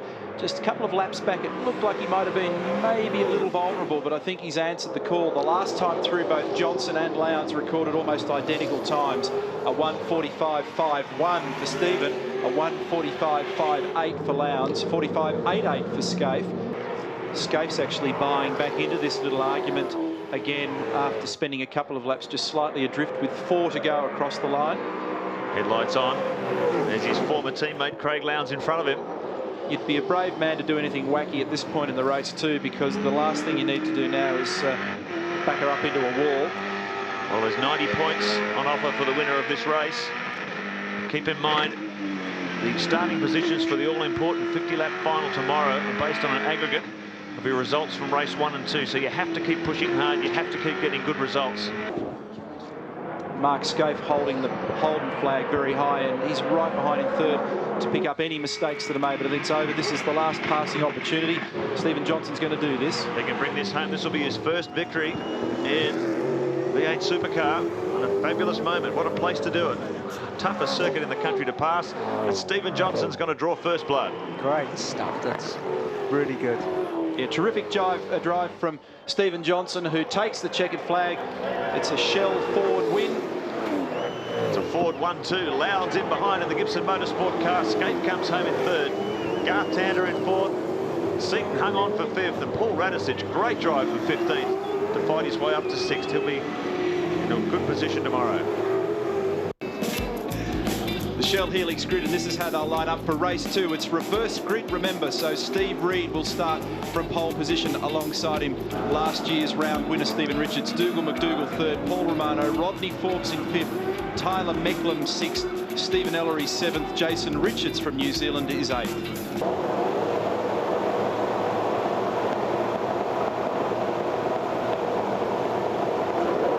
Racing, Richards crawls sideways. Reed up the inside, McDougall into third, a huge pack, an angry pack at the back, all trying to make position. Richards on the outside, Reed goes through to the lead, Forbes side by side. Well, look at this, absolute bumper to bumper, door handle to door handle stuff as they try and shuffle 32 cars through that incredibly tight turn one. Battle here, Dougal McDougall muscling through on the inside of Stephen Richards. As the fields try to sort themselves out through the GMC flip-flop, it's Reed, McDougall, Richards. Romano's in there too. Yeah, it's going to be interesting. Be totally amazing with the guys coming through from the back on cold tyres if they get through the first lap without something going wrong. I think we're going to see a few tricks in strategy here once that pit window opens at the end of lap 3. Oh, and if you were at the back of the pack and you're obviously going to be very fumbled up for lap speed, the call here would be to get in early and then go back out onto an empty track so that you're making good lap speed. And when all these front runners eventually peel off, the world will open up in front of you. There's Lowndes, Harry, Stephen Johnson yesterday in a tremendous battle. Mark Larkham there had a problem on Friday with an accident. Oh, look at this, Reed, McDougall and Stephen Richards, a three-way battle heading down State Circle for the first time. Steve was struggling for grip on that opening lap. Just got a little bit out of shape coming through the GMC flip-flop. Car's getting into the groove now. He's up there in second behind Steve Reed in the Lansvale car. I wasn't sure. I think I saw something hanging off the back of Seaton's car. The back of the lower sponsor, the lower spoiler at the back of it. Probably going to be a bit of body damage on these cars in this opening lap as the fast guys try to get their way through the slower ones. Look how close it is here. Cars bouncing off the curbs, nose to tail. Everyone looking for an advantage on this hectic opening lap. McConville was sweating all over the back. Oh, look at this, of Rodney Forbes. Let's have a look at the Shell Helix replay. And watch Mark Scaife at the back of the pack there. We'll see what happens here. Apparently there's a bit of squeezing going on. One of the Kmart cars rubs the wall. Oh. And look at Scaife getting stuck into the back of Glenn Seaton as they go down towards turn one. It's Biff and Barge everywhere. They're virtually stopped. Look at the amount of elbowing and hitting going on there. Look at the damage. The front of the HRT Commodore's taken a pretty decent whack there as he's gone into the back of Glenn. On board with Mark Scaife, giving Rodney Forbes a wake-up call there. So, and another whack. Wow. So Forbes had to get on the brake because somebody else in front of him had a moment, and there was already damage to the front of the HRT Commodore after turn one, so that will further complicate issues at the front of the car. And we hear on the radio that Mark Scaife's coming in. He's got a problem with the left front tyre. This might be him now. Can you keep driving or not? No way. Oh, look at that. Yeah, look at the damage.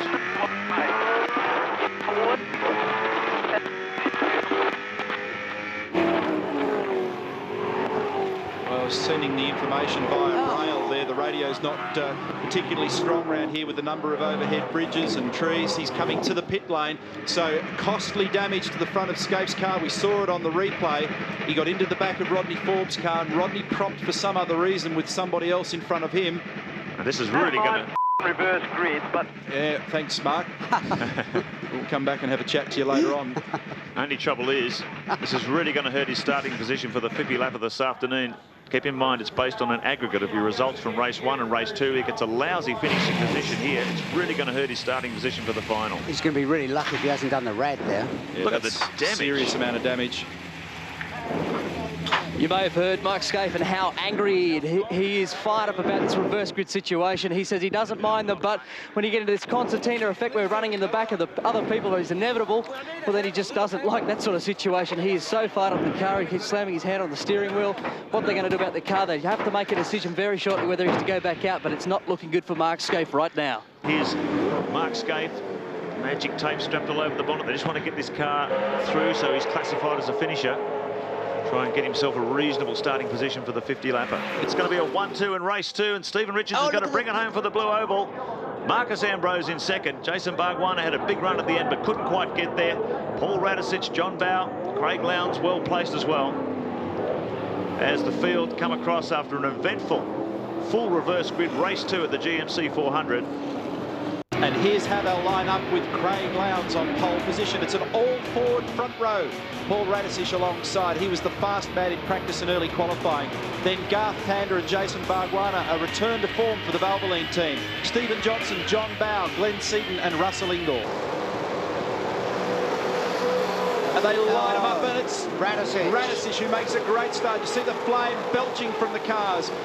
Lowndes really balked and bobbled on the way to the first turn. The Valvoline cars slot into third and fourth, and there's biff and barge through the first turn. We see that every time at turn 1 of the GMC 400. Look at the damage on the front, on the bonnets of some of these cars, and in the tail there was plenty of pushing and shoving coming into turn 1. One of the Kmart cars had a lot of damage. One of the cars that was in about the mid-pack there. Yeah, so good to get through. I think everybody learned a bit of a lesson the last time round to get through the first corner, because going around cold tyres, slow first corner, I mean, it's a nightmare, isn't it? Finally, the world comes back to Paul Radisich, because in Friday practice he was so fast. He was the quick man in qualifying. He threw it away at the top 15 shootout down at turn 5 and 6. Now he's back at the top of the field. We'll see what sort of pace he can produce. You see in the first practice session, he was so quick when he did 6 laps in qualifying, and everybody else did sort of 14 or 15. He was quicker than everybody. We've looked back through the field. It was in fact Greg Murphy who got seriously sandwiched in that turn 1 situation.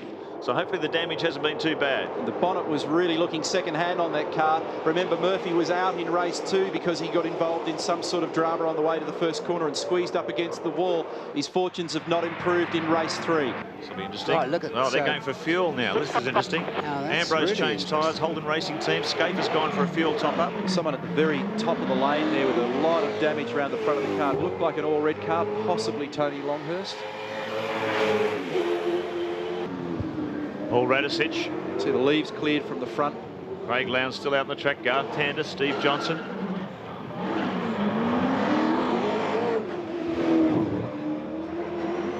And rejoins. It's sort of strangely quiet weekend for Jason. Still our championship leader, and he's come out in front of Mark Scaife, so the 2 HRT cars line astern. Mark Scaife, pretty handily placed at the moment. He's back in 19th, but he is the first of the cars that's made its first compulsory stop in the order. Scaife has just pitted, and that's his second stop. So many people choosing to do their combination tyre and fuel quite quickly. On board with Mark Scaife, this terrific view, some backseat driving in the Holden Racing Team Commodore compliments of VB. This is the rundown state circle, 2nd, 3rd, 4th. You'll grab 5th briefly down the bottom. Very quick. It's a blind approach to this corner. Difficult because if you get stuck hard into the brake pedal here, you'll dramatically lock the unloaded front tyre, which is the front left. We've seen evidence of that already. Some extended pavement on the left-hand side of the road there as they now make the run down Flynn Drive. Back to second again for this little chicane. It's a roundabout. Again on the left, the fence has been eased back. Flynn Place. Mark's now in the groove. He's got his stops out the way. It's just him, the car, the traffic, concentration. Squeeze as hard as you dare, but don't make mistakes. Regardless, the damage he incurred in race 2 put him right down the order. Amazing work by the Holden Racing Team. So let's watch as they go back to green. Anthony Trapp's right in the middle of this battle. What's he going to do? Garth Tander's trying to find a way. He's gone left, he's gone right. What's this Toll Express Ford going to do? We saw it almost come disastrously close to taking Marcus Ambrose out of the race. Yeah, the second race we saw that thing of Scapes all knocked around and they patched it up and got it back out there. You wouldn't think that he could do that. Look how tight it is for this battle for second behind. Tander's got the shell forward right up his bumper. Here comes Bug. Right, I should say, just ducking into the right-hand side of the shell forward to try and intimidate him with his headlights on. Shadows are getting pretty long here as well. Everybody's got the lights on. Track light is starting to diminish. Very cloudy and pretty dark overhead. It is when you consider it so early, isn't it? Yeah, and Bill made mention of the fact before that not impossible that we wouldn't get a sprinkle of rain, the conditions that we've got outside. But the Holden fans are happy with this as Mark Scaife passes the Holden signage, turns 8 and 9, half a lap to run as he heads towards Parliament House. He has murdered them with a 9.3 second margin in this third race. Cleared himself of all the nonsense back here for the minor placing battle. And done a great job. And really done a great job. Team put him in a great position. Well, this is the thing we were talking about, Holden Racing Team, the key to their success, 4 of the last 5 championships. It's not so much that they don't make mistakes, it's just that they make a lot less than everyone else. They always there to pick up the pieces, aren't they? Micromanage the small elements of the game very well. There's somebody there.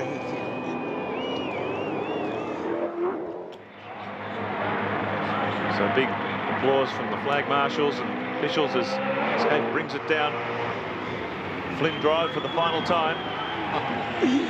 Big cheer from the Holden fans.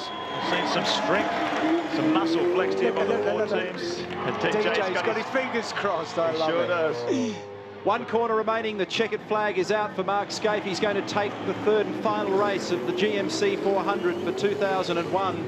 And Scaife does the business with a huge margin over the minor place getters this late afternoon. Takes a victory in the final race.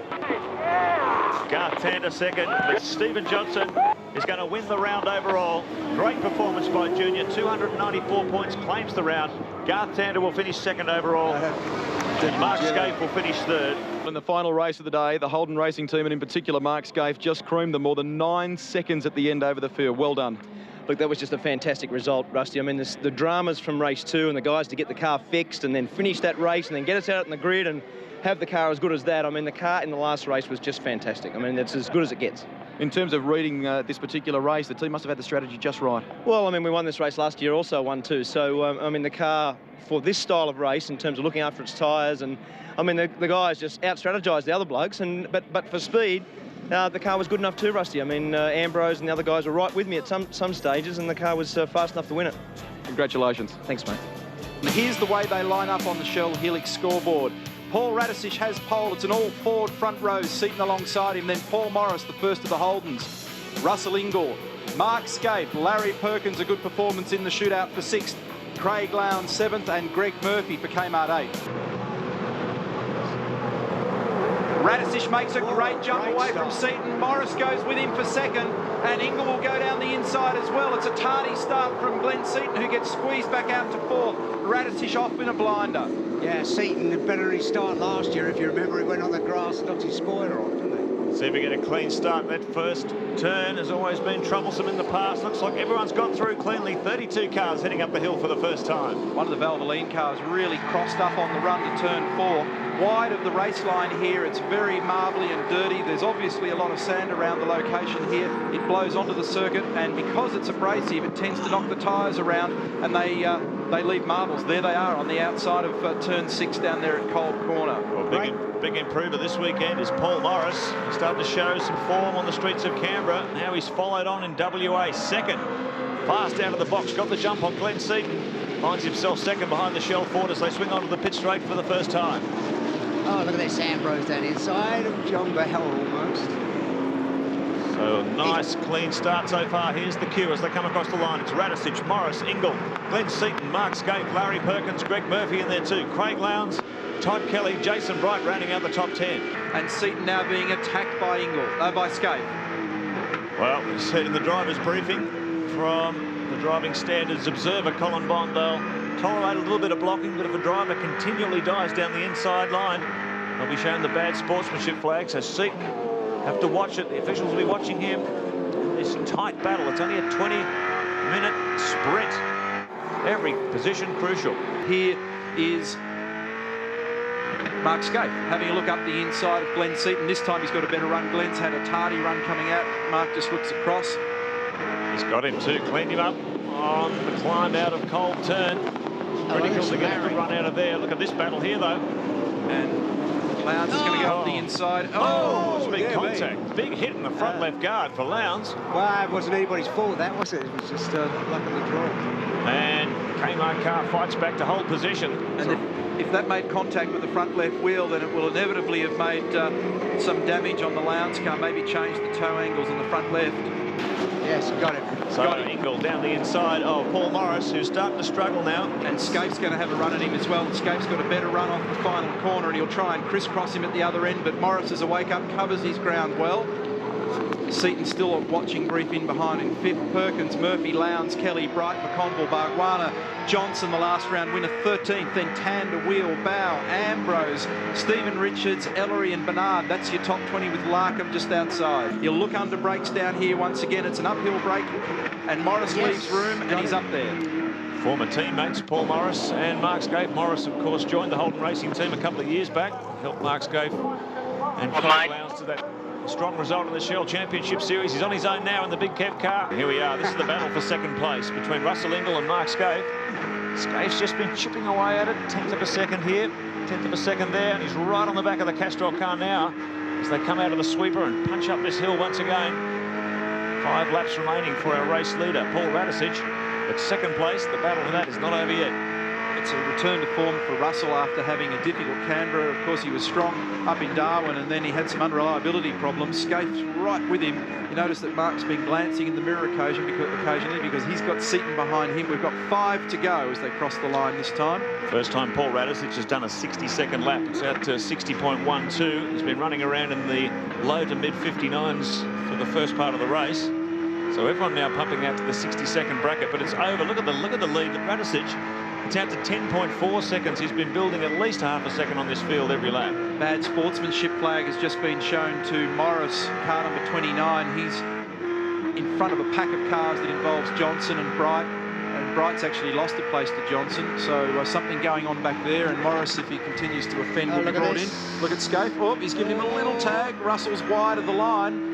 And he's very gingerly on the throttle. So hard to get power to the ground with both these cars. This is just like ice skating, isn't it? Trying to get 600 horsepower to the ground. The car's sliding every way. Look at this attack now under brakes. Scaife.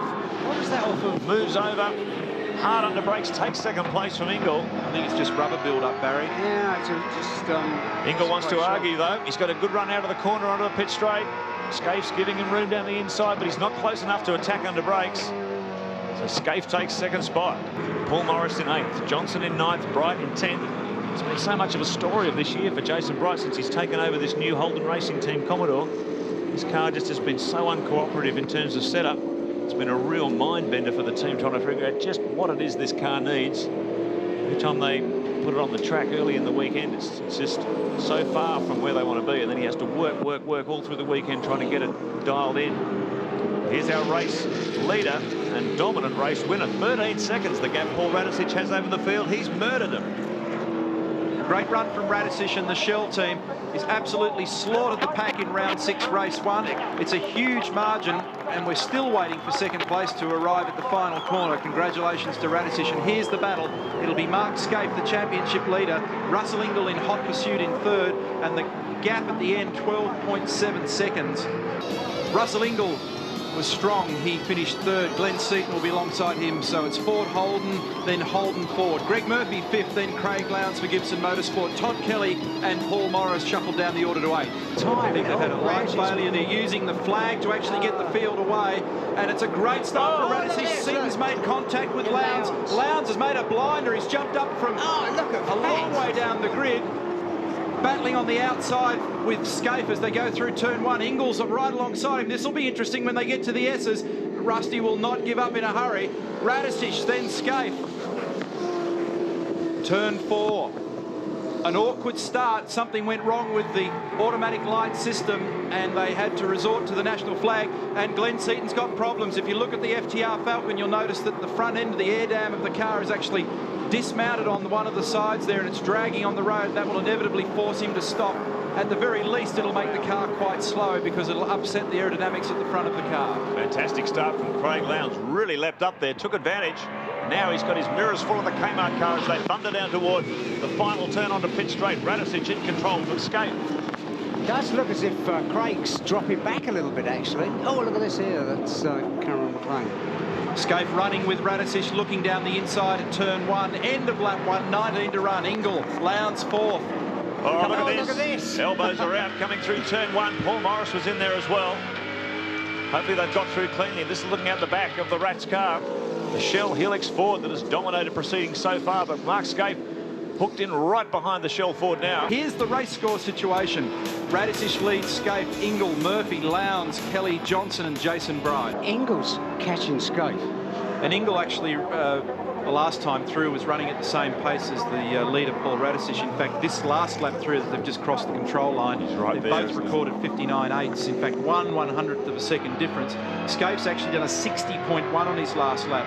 So Mark's just a little soft in the pace at the moment, and he could fall into the clutches. We're in the closing stages, but it's very vulnerable. Ingle's getting very close. 1 lap remaining. 2.4 kilometres of survival mode for Mark Skaife. And it's all bets off because the race director has said that he doesn't mind someone driving around the inside in the closing stages when you're actually fighting for your position. What he won't cop is people blocking very early in the race or in the mid-race. So now Mark's still got a margin here as they go into turn 4. The car has got good pace through this part of the track. He's vulnerable over the top of the hill through turn 5. This is 4. And he's vulnerable coming out of 6. So see what Russell can do. Look at here. Gets through there cleanly, didn't drop much ground, if any at all. Might have even made a tiny margin, but this is the one that's been causing him a bit of grief. He might survive. Listen to the throttle out of here.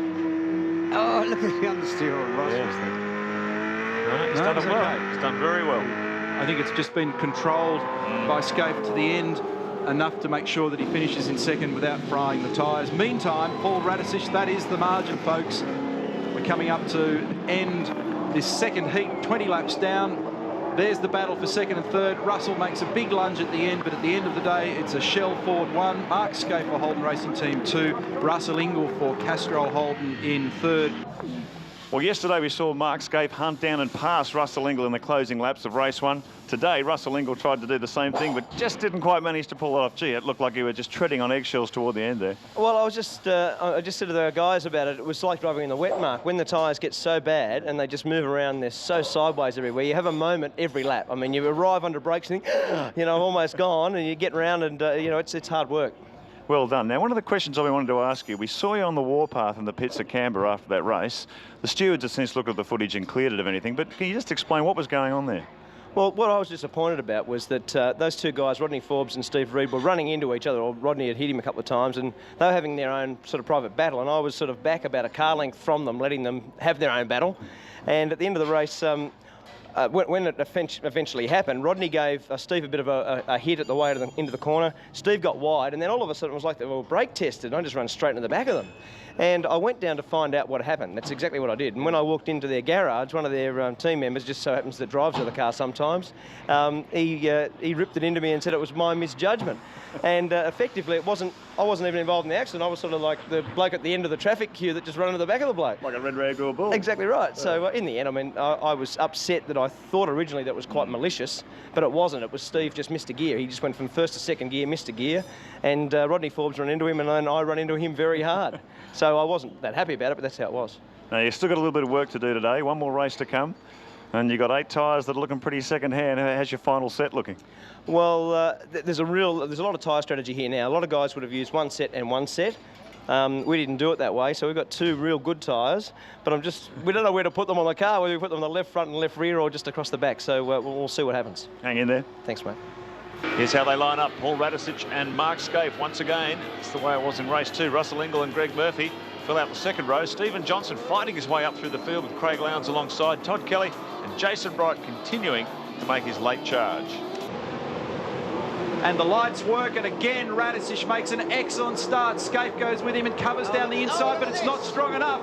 Radicic Ingle up the inside, and I think he might make a move on Scaife here. It's going to be very tight through the first corner. Scaife will not relent. They go side by side to the S's. Radicic, Scaife, Ingle is forced back, so Scaife hung in there. That was a good bit of driving, and then Murphy in fourth. A lot of people think that's no man's land on the outside through turn one, but as you can see, when the switchback happens through the S's, your car's actually pretty well positioned.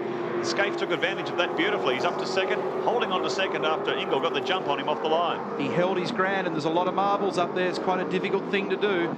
Look how close he is in the back of Radicic as they go through six. This is the area where Larkham had that wheel come off the car and pitched him into the wall, and he's out of this event, but the battle rages. Scaife's got an excellent run off turn six. He makes a run. It's a crisscross as they head down to the braking area at 7.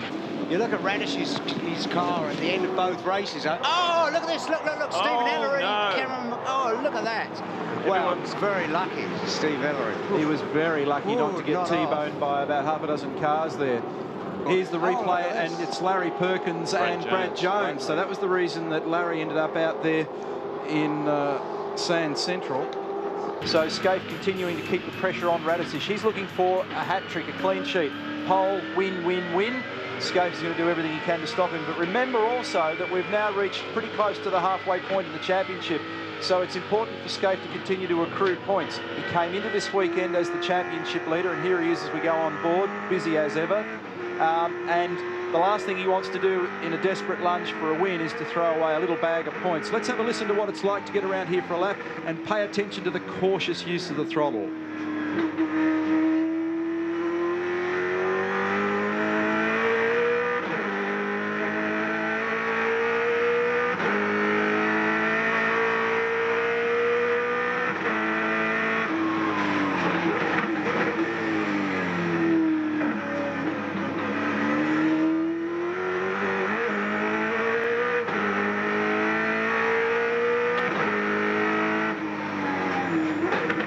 Here comes Radicic, the leader and the ultimate winner. He's got the lights flashing on, and the crowd has gone berserk.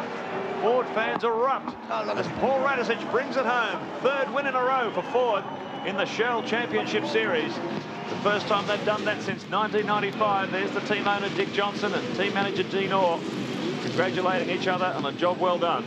He takes the trophy and the laurel wreath. Ross Brodie from Shell Australia making the presentation to Paul, certainly making amends for that difficult run that he had at Canberra because he really buried himself after the mishap in qualifying. Here's the situation in the championship points overall after 6 rounds. Scaife consolidates his lead, 16-12, plays Jason Bright 15.03, then Russell Ingle 12.68, so it's all Holden up the top. And here's the order. Scaife 0.06 back to Johnson. Holden versus Ford, then Morris and Kelly, row 2. Row 3, Marcus Ambrose and Mark Larkham, and row 4, Russell Ingle and Craig Lowndes. Race 1, round 7 away. Johnson makes an excellent start, and Scaife gets swamped a little. Morris goes with them.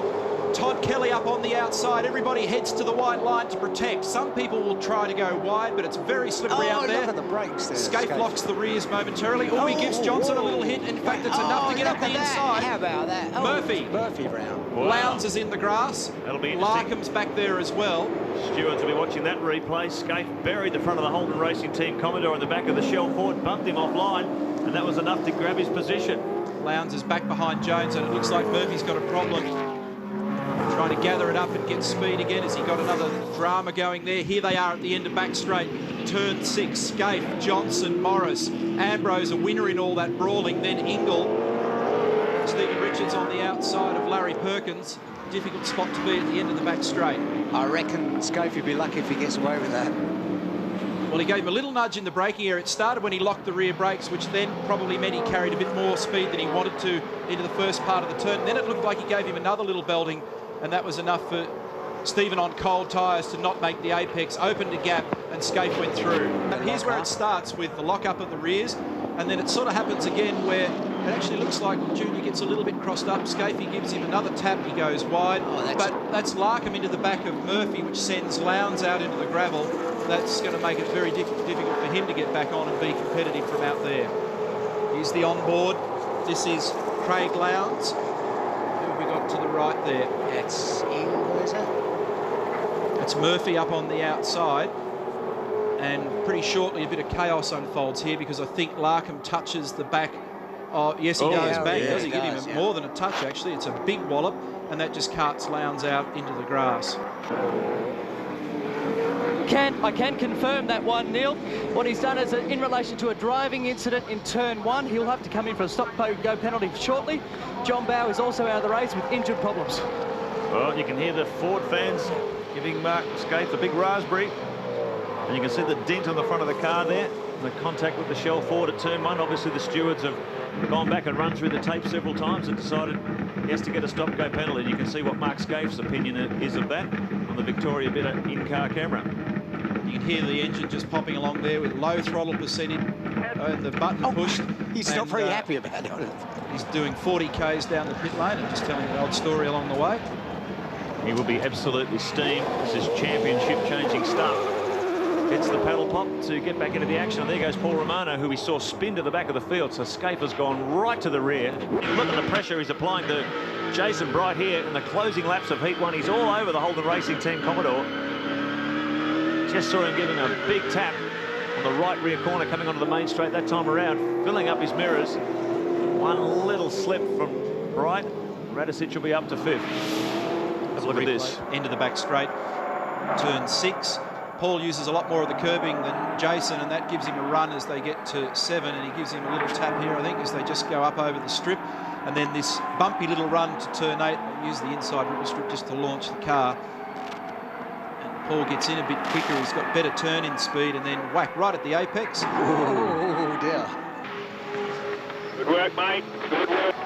It was good work. Tremendous performance from Stephen Johnson. Dick Johnson, owner and manager, very happy with that performance, and boy, he's seen some strength from that team in the last few weekends and the last few outings. So full points there to Johnson from Morris, then Ambrose, Ingle, Radicic. Great run from him in 5th. That was an extraordinary performance. Stop-go penalty for alleged contact with Stephen Johnson. Is that how you see it? Oh, absolutely not, Grant. I mean, it was just Stephen ran wide by himself. I ended up at the inside of him. There's hardly a mark on the car. I mean, compared to other first corner incidents, it's a walk in the park. We'll certainly be going and having a chat to the boys about that one. That's an absolute joke. Here's how they will line up. Stephen Johnson, who qualified 2nd, is now off the pole from Paul Morris. Ford and Holden on the front row. Then Ambrose and Ingle. It's another split 2nd row. Then we've got Radicic and Bright, David Bernard and Steve Ellery up to 8. Set for a start. Great jump from Paul Morris, leaves Stephen Johnson standing still. Ingle goes with him. Johnson's getting absolutely swamped by the pack. His teammate Radicic is up alongside now. He'll have dropped 4 or 5 spots by the time they get down to turn 1. It's Morris leading, then the Castrol car. What an unbelievable turnaround. Look at Johnson. He's actually behind his teammate Radicic. The Rat got a better start than Johnson, so he's been absolutely swamped as they punch out of turn 2. Morris in control. And look at the 2 Shell Fords. They're almost running side by side as they sort themselves out over Mount Jane, beginning of race 2. They're nearly standing still at turn 3 there before they come up over the top of the hill. Frustrating and difficult for the quicker guys right at the very back. And Paul Morris was punching out some competitive lap times in race 1. This is interesting. Could he get his first V8 supercar victory here? Look at how much they're pushing and shoving. Jason Barguana, Stephen Ellery still elbow to elbow. Larkham tries to take advantage as well.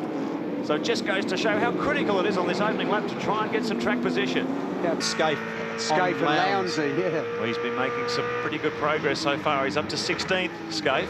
Lowndes is in 15th, so this is just an indication of how much speed he's got on board this car. He's obviously driving it very cleverly as well to manage to survive as he picks his way through the traffic. Door to door with Lowndes, but he's beautifully positioned on the inside. Takes another spot, so Mark Skaife. How about that? Mark Skaife is now into the top 15. 3 in 1 go. Yeah. Oh, he got out of the throttle there because that's a road to nowhere. There's barely width for one car there. I was actually held my breath, wondered what was going to happen because all those guys are hard chargers, and by gee, that would have been one big mess if that had all come unglued. Well, I said after race 1, do not take your eyes off Mark Skaife. He has an incredible ability to fight his way back from adversity. He's done it over time and time again, and he's doing it once again here at Calder. This will be his first ever V8 supercar victory. He's done it against the best in the country. What an amazing performance by the Queensland team. One more turn. Russell Ingle has tried hard. He's not been able to overcome Paul Morris. And Morris takes the win, race 2. Tiny margin of 0.3 at the end of it there. Ingle for second, Bright third, then Radisish, Ambrose. Well, this year Jason Bright landed a seat with probably the best touring car team in the country, but I bet, Jason, when we head back to the streets of the Gold Coast later in the year, you'll be thinking, I was here in a champ car last year, what a difference. I bet you're missing it. Oh, in a way, I'm missing it. You know, it's great with Holden Racing Team, the fan support they've got, but certainly the patriotism and everything involved with doing the Gold Coast race and just the atmosphere of having an Australian in that race was something I'll never forget. That was a magic moment. I couldn't believe how you did in that race. Would you ever believed you would have got up to 5th place? No, it was a little bit of a frustrating weekend in a way, you know, with the practice sessions being wet and then the qualifying being dry. It meant that we qualified down the back. I was quite confident that we were a lot quicker than that, and which probably should have been in the top 15, but to be 5th and see the lead, have the lead in sight with, you know, 15 laps to go was pretty amazing, and something that, you know, I'll treasure for a while. Now, looking at this year so far, you are putting together one heck of a championship. You're very strong in the points, but I've noticed the car hasn't been very quick early in the meetings. You always seem to be a fair way down in qualifying, then you fight your way forward. Are you having a problem with the car? Oh, well, we've had to work with a new car a lot harder than what we expected, and you know, unfortunately, the last couple of rounds it has been a bit of a struggle, but I think we're getting on top of it, and you know, I'm sure we'll be mixing with the front guys again very soon, and you know, hopefully we can get back on the podium. Hang in there, in the future. Thank you. Here's how they'll line up for this third and final race this afternoon. Paul Morris on pole position, qualified third, race 2, they're second, and Russell Ingle alongside him, then Jason Bright, Paul Radisish, Marcus Ambrose, Stephen Johnson, Stephen Richards and Garth Tander. Whoa! Ingle, great initial jump, but Morris makes a ripper. Radisish goes up there as well, and here comes Junior down the inside of Jason Bright. He's right up against the white line, and he's actually made a ripper come up to 4th. Fantastic start from Junior Johnson. He admitted he just stuffed it up in race 2. Oh, he gets tipped in the back by the Valvoline Cummins car. Bright safely on the inside. There's Tony Longhurst on trouble out in the dust. He's going to go right to the back of the pack. It's very tough and tight through turn 1, and if you're 2 or 3 wide and you get on that slippery stuff with cold tyres, it is no man's land as they execute turns 4, 5, the high-speed chicane up the back straight for the first time. Just got to do our sums on that as we get toward the end of race 3. Morris is looking very handy at the moment with a 2nd place in race 1, a win in race 2. Now, statistician Nigel Greenway came up with a convoluted stat just before that. I don't think since 1996 that the Holden Racing team have gone more than 4 race meetings without having a round win, and if they don't win today, then that'll become a fact. I don't know where he drags that stuff from, but he's got a book somewhere. 4 laps remaining for race leader Paul Morris. Get a bit fraud. Oh, here comes Tander up the inside of Scaife. Murphy goes in there as well. Murphy wants his revenge. They're going to go side by side out of here. Murphy's well positioned on the inside. He just gives Scaife a bit of racing room. So Scaife now would have been under surprise attack from Tander. Good move in the Valvoline Cummins car. So Scaife's got it all to do again. Oh, Scaife's gone round. Now somebody else will have been involved in that, I suspect. That's what happens though when you get caught back in the pack, isn't it? When you've got elbow to elbow, you're fighting for track position. It's always a risk of that happening. So Scaife, all that work, good work has come undone. Here's a replay. What happened? Do we know more? Oh, Scaife gets into the back of Tander, and just I don't think anybody was in the back of Mark. Oh, he was lucky not to get T-boned down here. Let's have a look at this again. Is anybody in the back of the HRT car? No, they're not. He's just there on his own. So he made contact with Tander and then just couldn't maintain control. We'll watch the progress of the Big Kev Racing team with interest because they've certainly done an amazing job mid-season here. Look at this. For Radisish, Ingle and Stephen Johnson, they've got to temper this because they've got to think championship as well. Now, if one of these blokes gets under Paul Morris, it'll be on for young and old because others will try and go down there, but no, they don't. So the checkered flag is out, and Morris takes the win. Amazing victory for Paul Morris. Radisic tried hard on that final turn, but there was no getting past the Big Kev Commodore. So a first race victory for Paul Morris this weekend and a first round victory as well. Extraordinary achievement for the Big Kev Racing team.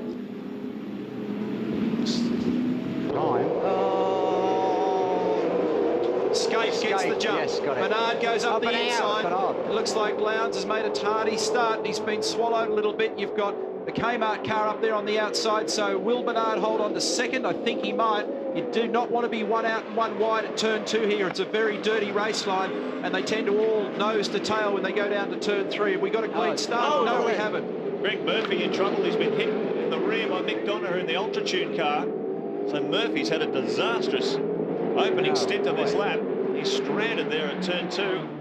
Wonder if he can get that car going before the field comes around the next time.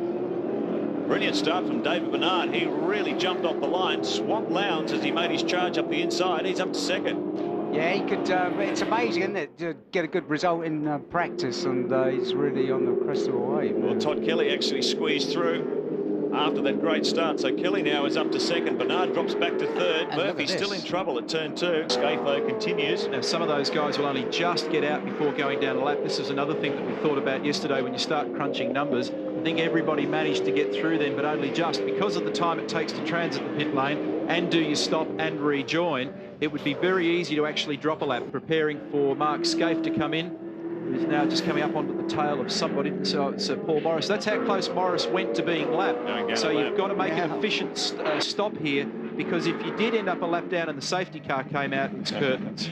So Scaife flashes past Longhurst in pit lane to take the lead. He's got an eternity over the rest of them at the moment. Look at this margin. You can see in the background there as he comes up underneath Gary Holt. There's a little glimpse of David Bernard. So it's a huge margin as Tony comes in. So Mark Scaife's got this one by the throat. Brilliant work by the Holden Racing team, not only in the speed of their pit stop, but just by their enormous track speed. They really are hosing everyone here, just with very, very impressive lap times. Car 2, Jason Bright, he's back in 8th at the moment. Costly pit stop for him. And this little battle here is actually quite a good one. It involves Russell Ingall, Jason Bright, Cameron McConville. Jason Bargwan is up there as well after a frightful qualifying. And he's not far adrift. You can see it just in the background in the Valvoline car. He's just lurking there. He's done an amazing job, actually, to get up into the top 10. Already qualified. I don't think I've ever seen Garth Tander look so miserable as he looks yesterday. Bargwana qualified 24th. He's up inside the top 10, so it's a great job by the Valvoline Cummins team. Another strong performance at Calder, and here they are at Oran Park, continuing that top 10 form. It's a good performance by the Sydney-based team. Look at Russell, he's watching Jason. He was very slow right in the mid-corner compared to the HRT car, and he couldn't get the power on either, and that's given Bright the run that he needed. And, you know, Russell probably knew that he was well and truly a target then. You can see that he had good pace over the dogleg. He matched him under brakes. Their turn-in was the same, but right in the mid-corner, he really struggled. Hard to know from here whether that was because the car wouldn't turn properly or whether he couldn't get on the throttle, but it doesn't take much. That's exactly the sort of indication. You've only got to be fractionally slower somewhere and a pass can be made. This is the battle for 7th place. Jason Bright, Russell Ingall and Cameron McConville. Mark Scaife. Field day here for Holden Racing team. He's just cruising. 2 laps remaining. Yeah, he's just absolutely creamed them. I mean, he's just taking it nice and easy now, saving his tyres down to 7.5, 6.8, but it's nothing to worry about. No, well under control. So they have been the dominant force at Oran Park for many, many years. Scaife just about knocked this thing into neutral 10 minutes ago, didn't he? And 1:11.7 his last lap, so he is absolutely in cruise mode. Holden Racing team fans give him a big cheer. He's absolutely dominated proceedings here as he points it toward the start-finish line to take victory in race 1. Round 8 driven the car as fast as at the end. at Oran Park.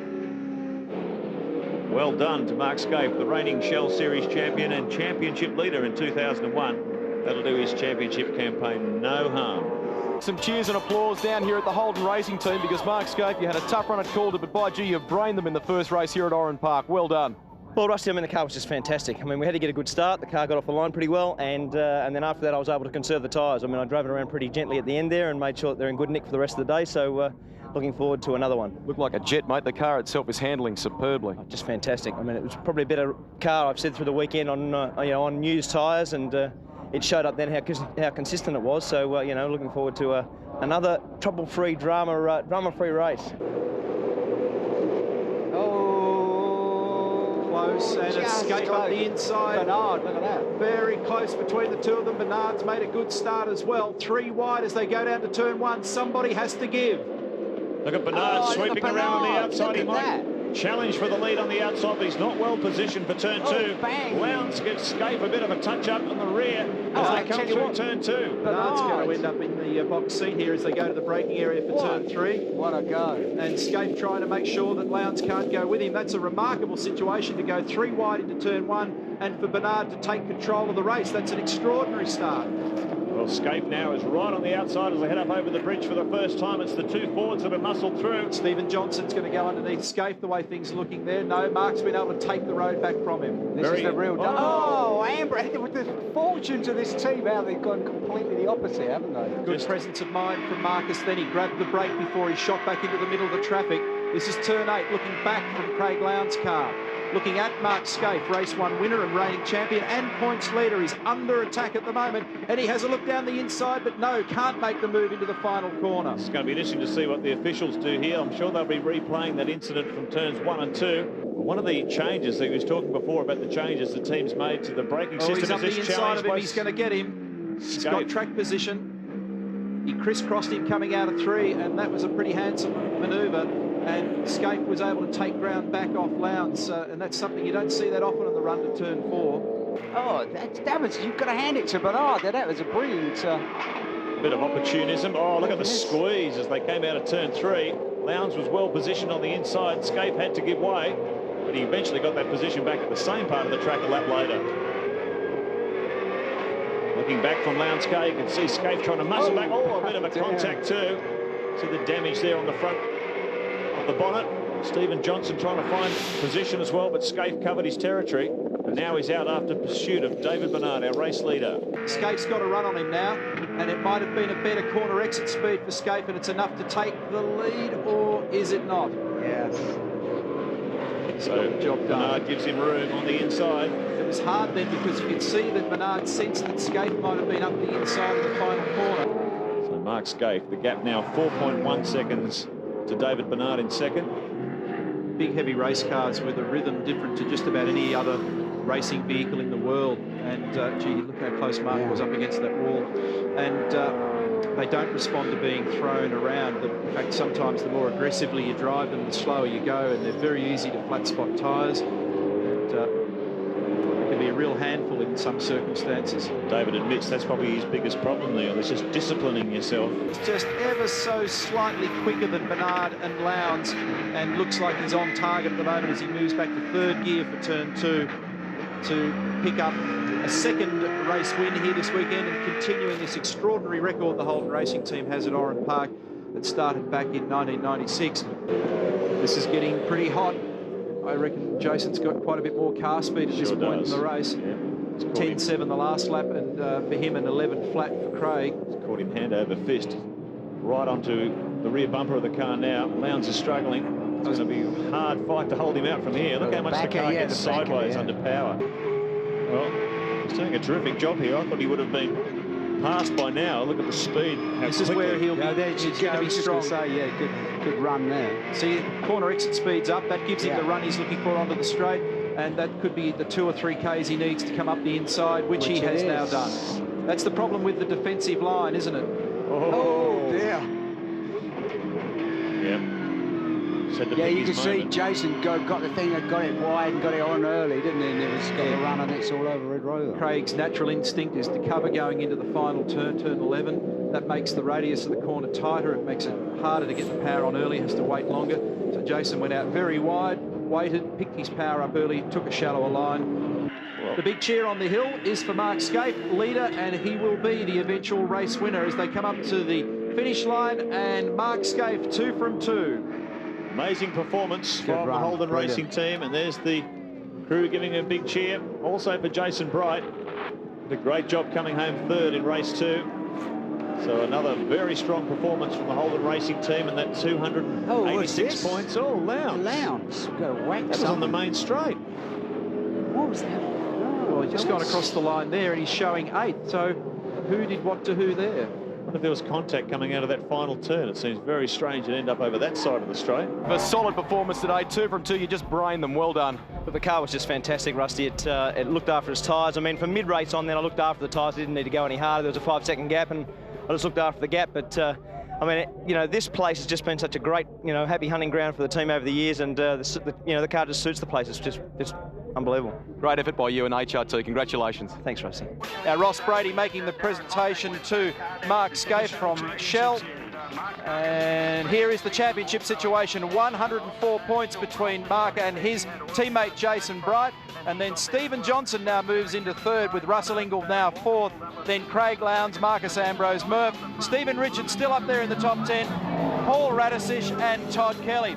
They need to get a clean start, stay out of trouble. You measure the heart rate now. 161 laps there. Oh, no! That is Matthew White, has bogged it down off the start, and a tremendous start from Larry Perkins. Watch for the first turn. The Castrol Commodore takes the lead, and it's Thomas Mazira who jumps right into second position in the number 2 car. Paul Morris got away to a great start, but there's the Haviland Ford way back. Matthew White did not get a successful start at all. Absolutely critical that Matt White doesn't get too excited here in this opening lap. We've got 500 kilometres of racing to go. He may have muffed the start, but he's got to get this thing through cleanly and don't put any damage on this car early in the race. There he is, back in the pack, but at least he's got away cleanly. Look at this battle now for the lead between the Castrol Commodore. Oh, look at this one. Paul Morris gets pushed wide, and Greg Crick and the Pertec Ford starts to surge his way back. Great start from John Bow as well. So we've got 3 of the veterans up front. Larry Perkins leads from in second position. Thomas Mazira hasn't been with HRT since 1996, and he's there challenging for the lead on lap 1. Then we go back to John Bow. It's the first of the Shell Fords. Then Greg Crick in the Pertec Ford, Paul Morris and Wayne and Mark Larkham in the Deco Rug Ford. There is Scaife. He's coming up. Good start from 15th. Mazira right on Perkins. I tell you, he's going. His bowels really caught up a massive amount in that first lap. So they come across the start-finish line the first time. Bow ducks out from behind Mazira's car. He's going to run side by side. Has he got the nose of the Cat Ford in front as they come under brakes? No. Just shuts the door. So it's Perkins in charge from Mazira. John Bow, Radisich in fourth. Look at the amount of speed that Mazira gets out of turn 2 as they come up the back straight once again, building up to 240 kilometres an hour. They're side by side as Mazira goes to the inside, beautifully positioned under brakes into turn 3. And Radisich follows him. Holden Racing Team Commodore takes control. Radisich takes advantage of that hole and drives through in the brand new Shell Ford. So Larry Perkins drops back to third. So the move for the lead, the overtaking move earlier on. This is Paul Radisich on Thomas Mazira coming into turn 4 and 5. It was pretty tight there. A little bit of contact between the Ford and the Commodore, but the Rat pushes through. And problems here in the Gibson Motorsport garage. A big fire for the Rodney Ford's David Parsons Falcon. Fire marshals on the scene. Yeah, down here in pit lane, the car was just parked, pulled into the garage, obviously had a problem. Susie tried to shut the engine off. It must have backfired into the bay and burst into fire. There now, the fire marshals are on it, of course, trying to put it out now, but it looks like it's still going underneath the bonnet there, but a serious situation down here in pit lane. He's coming from a long way back. That's pretty ambitious, but it's paid off for Larkham. Larry won't want to relinquish that position. They go side by side. Larry will have the preferred line into this next left-hander. Coming up into turn 4, Perkins will hold on. Larkham will have the long way around. So a good, strong run from Larry Perkins. It's great to see him back up there. His best result this year has been 6th. It's been a fairly mediocre year for Larry. Oh, he's been turned around. Larkham has hit him. And off he goes. So contact there between Larkham and Perkins. Oh, kept it all together, though. Well done. Let's have a look at the Shell Helix replay from another angle. There it is. Just contact in the rear left fender. Let's have a look at the Crompton incident again. Oh, the right rear lock. I reckon that rear tyre. I reckon you're right, because it definitely went right rear, didn't it? Yeah, I reckon he's cut a rear tyre. That's the one that we've seen rubbing all the time, haven't we? It's a beautiful start as they come across the start-finish line to go back to green flag. Full speed racing conditions. Paul Radisich showing a clean pair of heels to the rest of the field in that opening stint.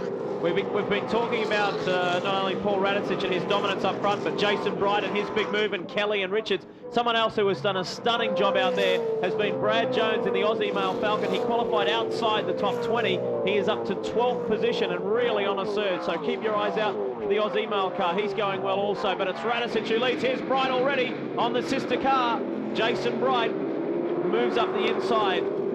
This is just one of the things that he has not yet conquered. The former Australian Formula Ford champion, Formula Holden champion. Of course, that season in Indy Lights last year. He's won Bathurst before, but has not done this race, so he would like to do it with new teammate Mark Scape, and he's certainly driven superbly so far. Out of turn 5, here they come. The first lap back in anger, 27 of 161. Early days, a long way to go here at Willowbank.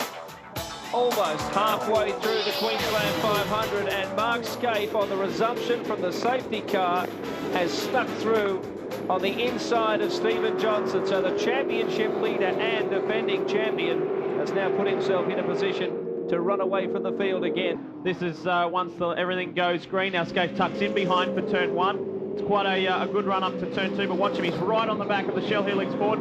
Stephen Johnson knew he was there, but watch Scape, turns it in tight and then gets on the gas again, under brakes into turn 2, and a very, very sophisticated move. Yeah, and it's looking pretty strong for HRT. That Shell Ford is fighting a lone hand up there at the moment, because you've got Scaife in first, Johnson in the Ford in second, Longhurst in the second of the Holden Racing Team Commodores.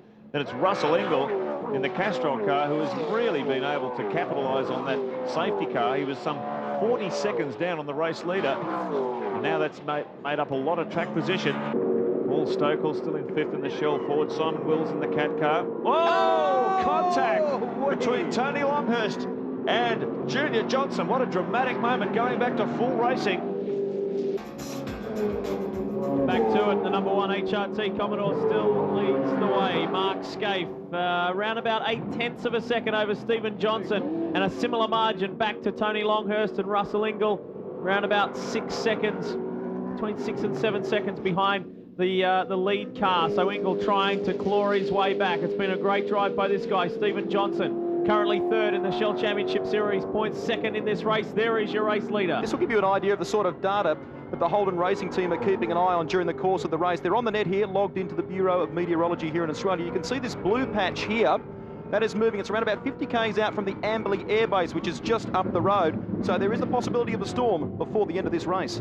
So he's come out in the lead, and the Ford fans go wild. He's on cold tyres, Jason's on hot tyres, so that'll mean that Bridie can pull right up under brakes down into turn 3. It'll be close, and Paul's going to have to block down the inside here to stop the run. And if anyone's going to block, it's going to be the Rat. Well experienced in hand-to-hand combat. You can see the Holden Racing Team car closing in under brakes into turn 3. Right on the inside. Radicic, though, getting himself into gear as fast as he can. Got to get those tyres up to temperature. He's got a full tank of gas. Very easy to lock a brake in this sort of pressurised situation, particularly the inside front. So the best thing to do is drive down the inside. It's not the sort of situation that sort of a young gun would want to be in, is it, really? I don't think it's a good situation for anybody. Don't think it matters how old you are. Russell Ingall takes over as race leader. Greg Murphy in second. Stephen Ellery in third. All those drivers are yet to make their second stop. So this is effectively the battle for the lead by the time those second stops are out of the way. Paul Radicic has run wide. He made a little bit of a mistake there. Jason Bright was unable to get through, but this is it. They are currently 4th and 5th on the road, but really battling for the lead. He's right in the battle for outright contention. Up the inside. He's done it too. Done it. Side by side out of turn 6. Can you believe this? The two TWR Australia Commodores, door handle to door handle. Oh, the touch between them too. Murphy doesn't want to give in. They want to argue. 220 kilometres an hour down the main straight, braking hard for turn 1. Done it. And Murphy sneaks up the inside. Great drive, Greg Murphy. The Kmart Commodore is there, the sole remaining Kmart Commodore. They had a disastrous start when Rick Kelly, the car, would not go, and they pulled off before the lights even went green. And now the sister car, the combination of Todd Kelly and Greg Murphy. This is fantastic for Paul Radicic. Watching these two Holdens get caught up in their own battle. That's going to allow him to a little bit of breathing space, see if he can open up a bit of a gap. So Greg Murphy, almost out of nowhere, the team just hovering around in that top 5. Slick work by the team to get him out in that position. Russell Ingall, a race leader, is into pit lane for his final stop. Watch the Monroe pit stop clock in the left hand of your screen. Stop watches. 16.9 seconds. So, Good outlap, Russ. You've got to have a good outlap. Doesn't look like they... wonder what the fuel strategy is here. He's lap 120, so they obviously didn't have to put a full tank of fuel in to get him into the finish. Yeah, we're talking about leaving it to the last minute. Lap 20 is where the fuel window ends. And look where he's coming out. Coming out in a very good position, Russell Ingall.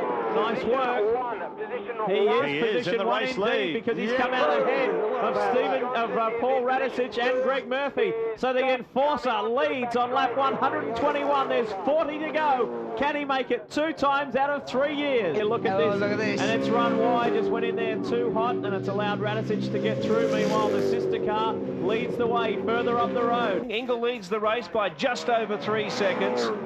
And Jason Bright has lots of problems, gentlemen, because his screen is fogged up dramatically, or at least oiled up, I should say. There's the view from inside. Don't forget, he was following Greg Murphy's car for a number of laps when Murph's car was pumping out oil. And what he's done, well, we don't know what the problem is, why that wiper stuck on, but it's smeared oil all over his windscreen, and that is what he can see. And as you can see, he can see very little. And Greg, we've got a problem here with car 2. You can see it slowing dramatically. Mate, we're going to put wets on, okay? We're going to put wets on. And you can see him's got to try and limp it around to pit lane now. Lose a bit. Look at that tyre destroying itself on Tony Longhurst's car. Start, mate, but you'll get it back later on. And you can see the sparks coming off because the rim has actually punctured the tyre carcass and it's rubbing on the road surface. And there could be the suspension dragging under there too. Oh, this could be a tragedy for the Holden Racing team so late. Look at this. Go. Now there's some... That's the tyre that was laying. Yes, the tyre that was laying in the track. Jason Bright, because he can't see where he's going, he's picked up that tyre. Oh, what a shame. It's come flying out the back. I don't think that's what caused Longhurst's puncture, though. That's the third one we've seen in quick succession, isn't it? Amazing. So Longhurst manages the long limp back to pit lane.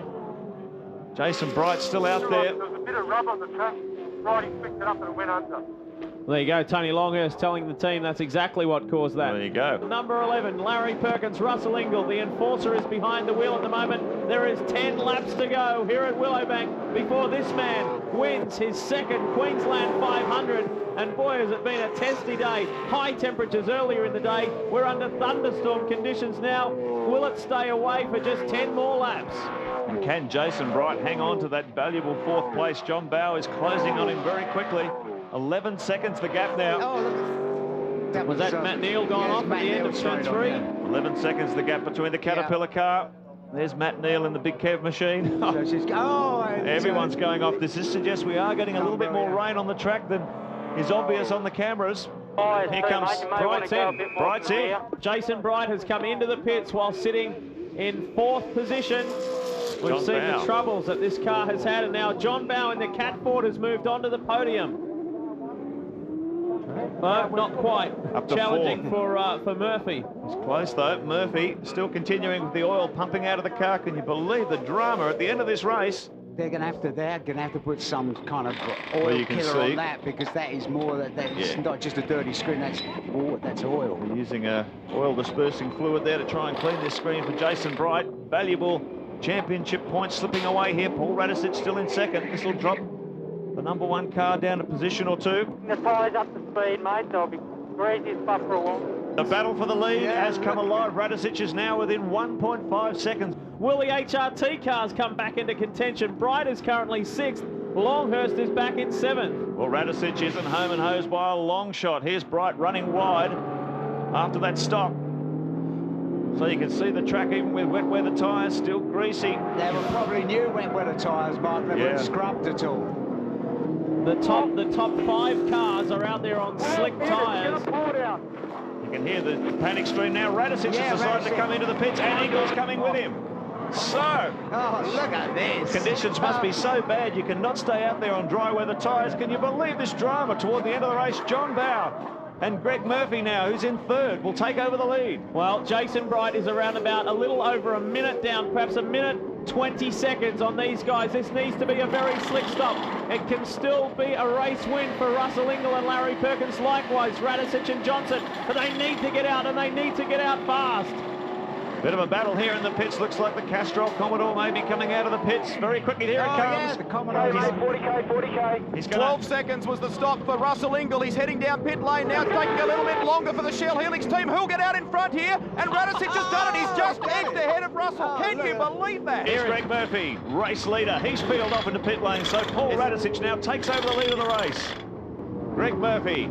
Around about 12 seconds gone so far, Mark. It's taking a little bit longer on the front left than this team would like. The drops in pit lane here of rain are very heavy. Now Now watch the overlap here. It's going to be interesting to see where Paul Radicic and Russell Ingall are positioned on the track. He had a 31-second lead when he came into the pits, allowing for slowing down and speeding up. They've already gone past Mark, so Radicic and Ingall are okay. Greg Murphy should regain in third. This is your race leader, the Rat, Paul Radicic. Very, very heavy conditions. Be careful. The instructions from the pits that is obvious, and there has not been a great deal of wet weather racing nor testing here at Queensland Raceway, so this is pretty much uncharted waters. There's never been a wet race at Queensland Raceway in the 2 years of V8 Supercar competition we've seen here, so the drought has clearly broken. Everyone's back to a clean slate in terms of settings and what you got to do. But it looks like the Shell team, problems here for John Bowe. That's while he was in third position, and he has thrown that away. Well, perhaps a podium position, and it is gone now for the Cat Ford. He was trying to stay out there on slick tyres, but the weather got too heavy, and look at the disappointment. And here's the John Bowe incident. On slick tyres, John Bowe is a passenger from here. Well, you have to say, as far as their respective V8 Supercars careers are concerned. Oh, he's gone! Radicic, the race leader, is gone! And what about... Spun out of contention. Russell Ingall went through on the inside, so Ingall has regained the lead. Radicic desperately tries to get the car back off the grass and onto the black stuff. So heading down into turn 4 and 5 and spun. So Ingall regains the top spot. It's an absolute monsoon here at Queensland. A tropical rainstorm, and Paul Radicic, you can see him struggling trying to get that power to the ground in treacherously slippery conditions. And here's the new race leader, Russell Ingall. Oh, no! Big brake lock up on the Castrol Commodore.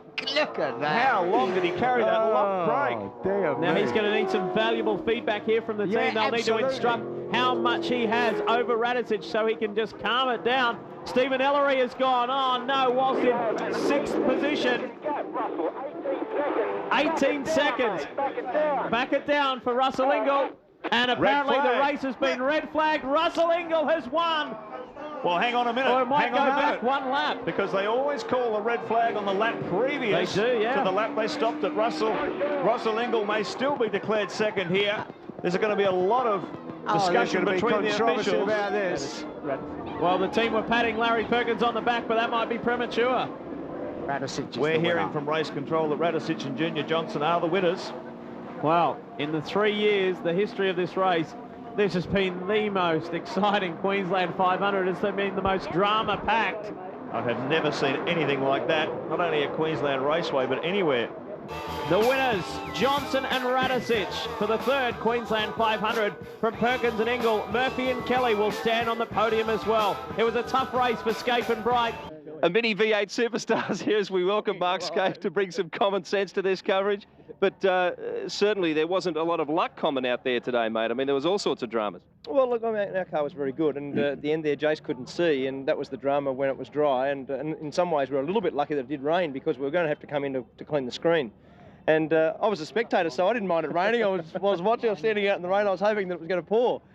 Because I thought that would, give us less disadvantage, and as it worked out, it wasn't too bad for us. It wasn't great, but not too bad. A little bit tighter for you in the championship battle now. I think they've pinched about 100 points off you or something like that. We'll have to get back on with the job again at Winton, won't we? So, it'll be good. I'm looking forward to it. And as I said, as the year goes on, there's still plenty of points left, so we've got to make sure that we keep finishing up at the pointy end. Well, there were 4 rounds altogether still to go, and 3 of them when you and Jason are separated again. So there's so many other factors involved in this championship still. Oh, no doubt, and that's the thing that you've got to keep on doing, Bill, is be up there in contention and try to nail some points each weekend. That's the hard bit about the category as it is. Well, it was a pretty good save, mate, under the circumstances. Best of luck for the rest of the season. And Barry's got your co-driver here who can tell us just what it's like to drive without looking. God, Jason, was it that bad? I mean, we got a shot from inside. We couldn't see anything. Yeah, it was particularly bad, and the 2 left-handers in the middle, I just could not even see what part of the track I was on. I couldn't see the braking markers going down the straights. It was great when someone passed me because I could follow their taillights. So you could brake later because you couldn't see the markers? Yeah, pretty much. I probably overshot a few braking markers, but yeah, it was very difficult. I was like, what the hell did I do that for? So what did you do? Did you feel you ran over a piece of tyre? Yeah, I didn't see it, but I know I ran over it. Like I said, I couldn't tell whether I was on the inside of the corner or inside of the straight or the outside of the straight. I was just waiting for the flag marshal post to come up because I knew that was somewhere near my braking marker. He did an amazing job, and I think old Scafey thinks himself lucky he wasn't in it. Oh, mate, I don't know why he handed it to me in 15th and he handed it to me when it rains. I don't know what the deal is here.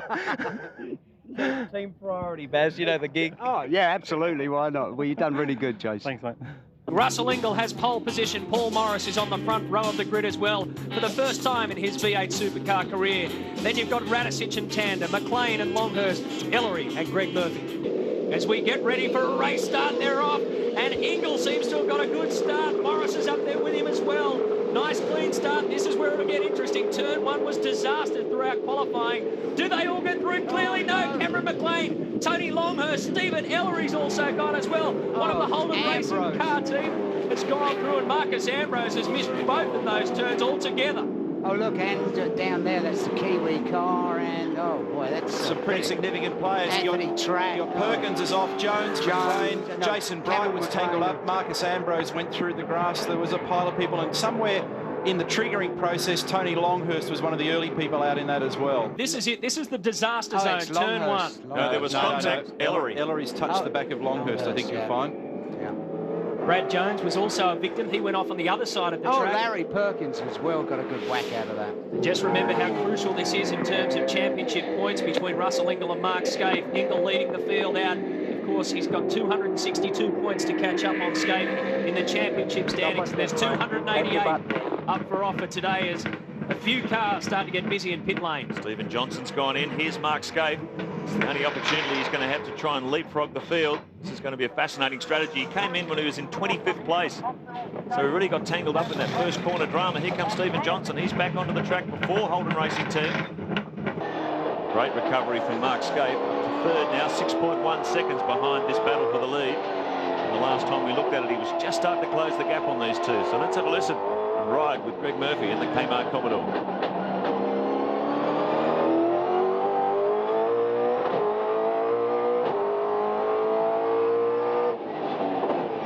Jason Bright running in 4th spot. Again, a pretty handsome recovery when you consider that Jason was one of those that had to take to the pastures. They just got massive speed, race speed, these cars. And it's been such a big factor, not only their slick pit work, but they've got such good pace during the race, they can really fight their way back. Jason Bright, so consistent, of course, as we take a look at Paul Romano.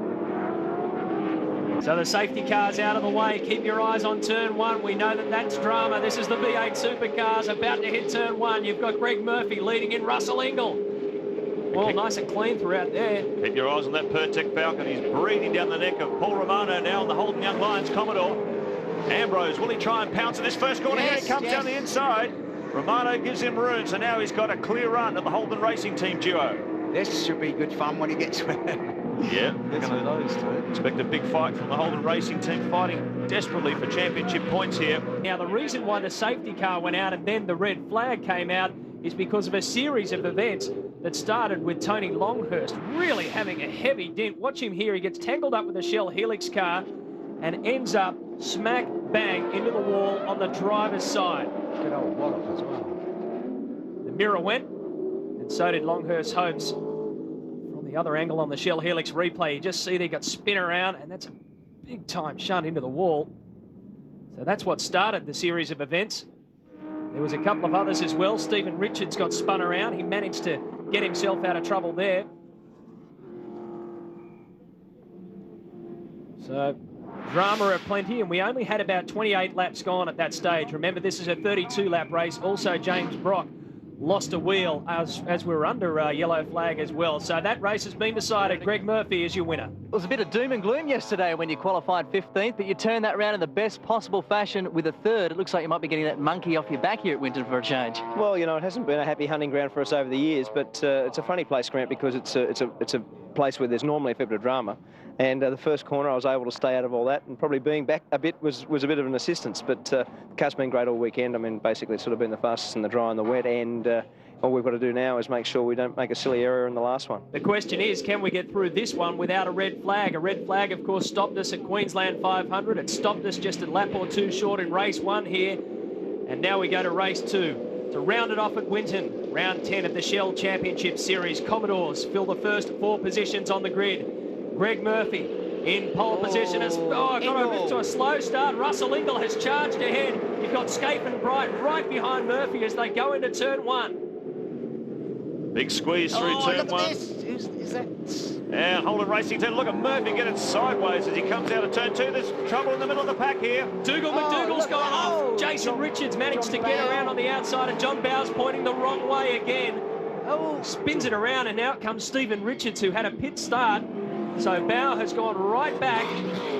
Still a couple of cars sitting off the side of the track there too. So a bit of drama there at turn 2 as they flick through. It's a big ask. Big V8 supercars weaving their way through a very narrow strip of bitumen. Here we are back at the lead of the race. Looks like a relatively clean start at the front of the pack. The big winner out of that, of course, was Russell Ingall. He's leading through Greg Murphy.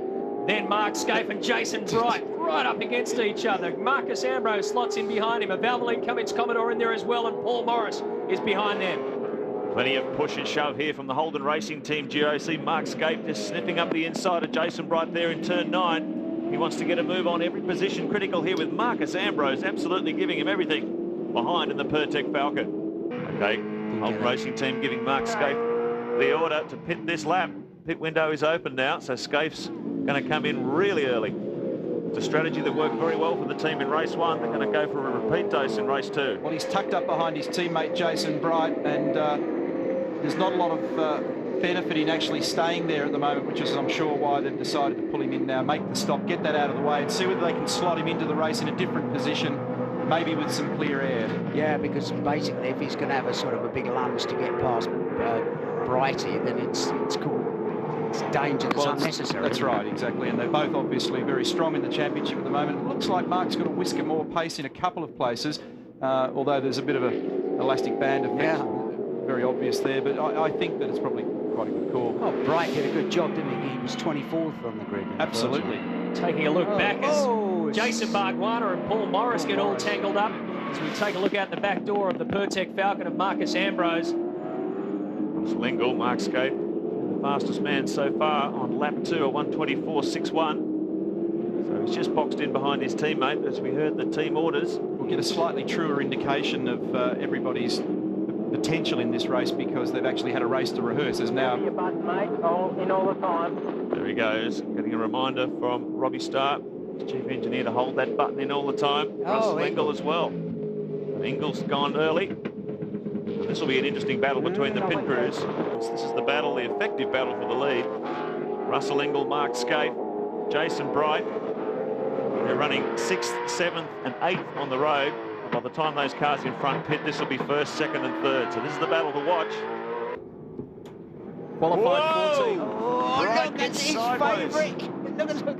Bright, he got it all wrong there. There was contact between those two cars. He just got a little bit sideways under brakes into turn 7. I think Jason Bright might have lost something off his car there. Something red definitely flew off the side of the track. Oh, look! Easy go. Looks like he's taken out Garth Panda. He has. Definitely has. So, all sorts of drama there. Out in front, this is the 3 that are fighting for it as Mark Scaife gets up on 2 wheels twice. You've got Russell Ingall, then Scaife, then Ambrose. In the championship series, it's the fight between Ingall and Scaife at the moment. And the interesting thing is that Stephen Johnson, he's still, of course, in the championship battle, but dropped down to 9th position. So your top 10 at the moment: Ingall, Scaife, Ambrose, Bright, Radisich, Murphy, Morris, Ellery, Johnson, and Paul Wheel is in 10th position on the Shell Helix race score. They've remained this way for quite a number of laps now. Ingall, Scaife, Ambrose, Bright, Radisich, Murphy, Morris, Ellery, Stephen Johnson, and Glenn Seaton has moved his way up into 10th position. But as this one comes to a close, Russell Ingall has been holding his nerve. He broke through already here with his first pole position. He won at Winton 4 years ago, hasn't won since 1999, and the Enforcer takes out round 10 of the Shell Championship Series. Oh, look at that. The victory salute from Russell Ingall and the Castrol Commodore. Ingall first, Scaife second, Ambrose third. Well, yesterday it was a bit of a gut-wrenching day for you, wasn't it? I mean, you were so excited by the fact that you'd done well in practice and in the early stages of qualifying. It didn't go that way at the end of it, I know. You were starting from 15th today. Valuable championship points. That's the most important thing, isn't it? Oh, look, Rusty, absolutely. I mean, you wouldn't have said, yesterday at 15th that we're going to run 3rd. So it was a great effort. The stops were fantastic. Our strategy was good, and the car speed was excellent. So, it worked out for us. Jeez, it was hard work out there today, wasn't it? Well, there was one bloke that wasn't in the championship battle, and he was giving me a fair hiding, and Ingle and I were having a battle. It was it was a great race. I mean, that's the sort of racing that that's what it's all about. Hey, well done, Mark. Roll on, Bathurst. Thanks, Rusty. Jason Bright is still second, but Russell Ingle has done a swap there with Stephen Johnson. Greg Murphy, Radicic, Kelly, Ambrose, Tander and Ellery. Remember, there is still 3 rounds to go, including Bathurst, where we've got maximum points. Let's go to work. The 2001 V8 Supercar 1000 is away and bogging it down. Russell Ingle in the middle of the grid. He's gone right back. Fortunately, everyone has avoided him. Now he gets going. Boy, that was breathtaking. Absolutely breathtaking stuff. He got squeezed up on the curb on the inside of the Gibson Ford. One of his got through cleanly. Boy, he was vulnerable sitting there. He could have been hit very hard in the back, but he managed to get away with it. Dougal McDougall in trouble in the Pepsi Commodore. He hasn't even got off the line.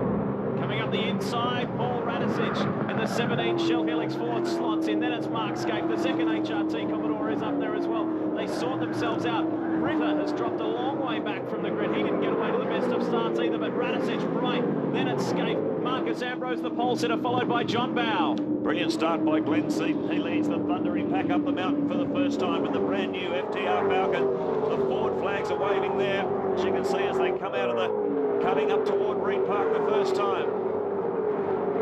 Across the top, Wheel has got away to a very good start. Starting in 15th, he's made his way forward. Ritter has dropped back, but look at this. Seaton is on it. Look at that. Wow, it's a massive amount of ground to put out in the first half a lap. Magnificent sight across the top of the mountain as this capacity crowd cheer on their heroes, thundering down the hill for the first time. There's the Gibson Motorsport Falcon, but here's the car that has really been setting the pace all week. Glenn Seaton, he's got the hammer down in the FTR Ford as they head down toward Forest Elbow for the first time. Stephen Ellery has got away to a good start in the Super Cheap Autos car. Look at this, HRT on the inside. Scape was trying to put a move on Jason Bright early on, out of the Aussie Male elbow, but Bright held that position into Conrod for the first time of 161.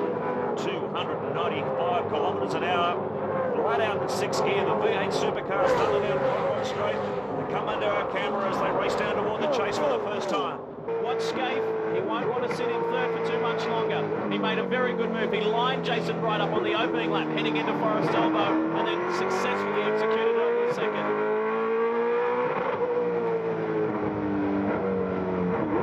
Just had a word to the guys down at Team Castrol, and Russell apparently didn't really want to comment on what happened at the start. One can only assume that that means he did bog it down, but the guys say he's going hard now. Just gotten past Craig Lowndes and he's on the attack. We've got a hell of a battle going on here for second place between Ford and Holden. Mark Scape ducks into the draft behind the Shell Ford. We go to our chopper shot high above Conrod Straight at 290 k's.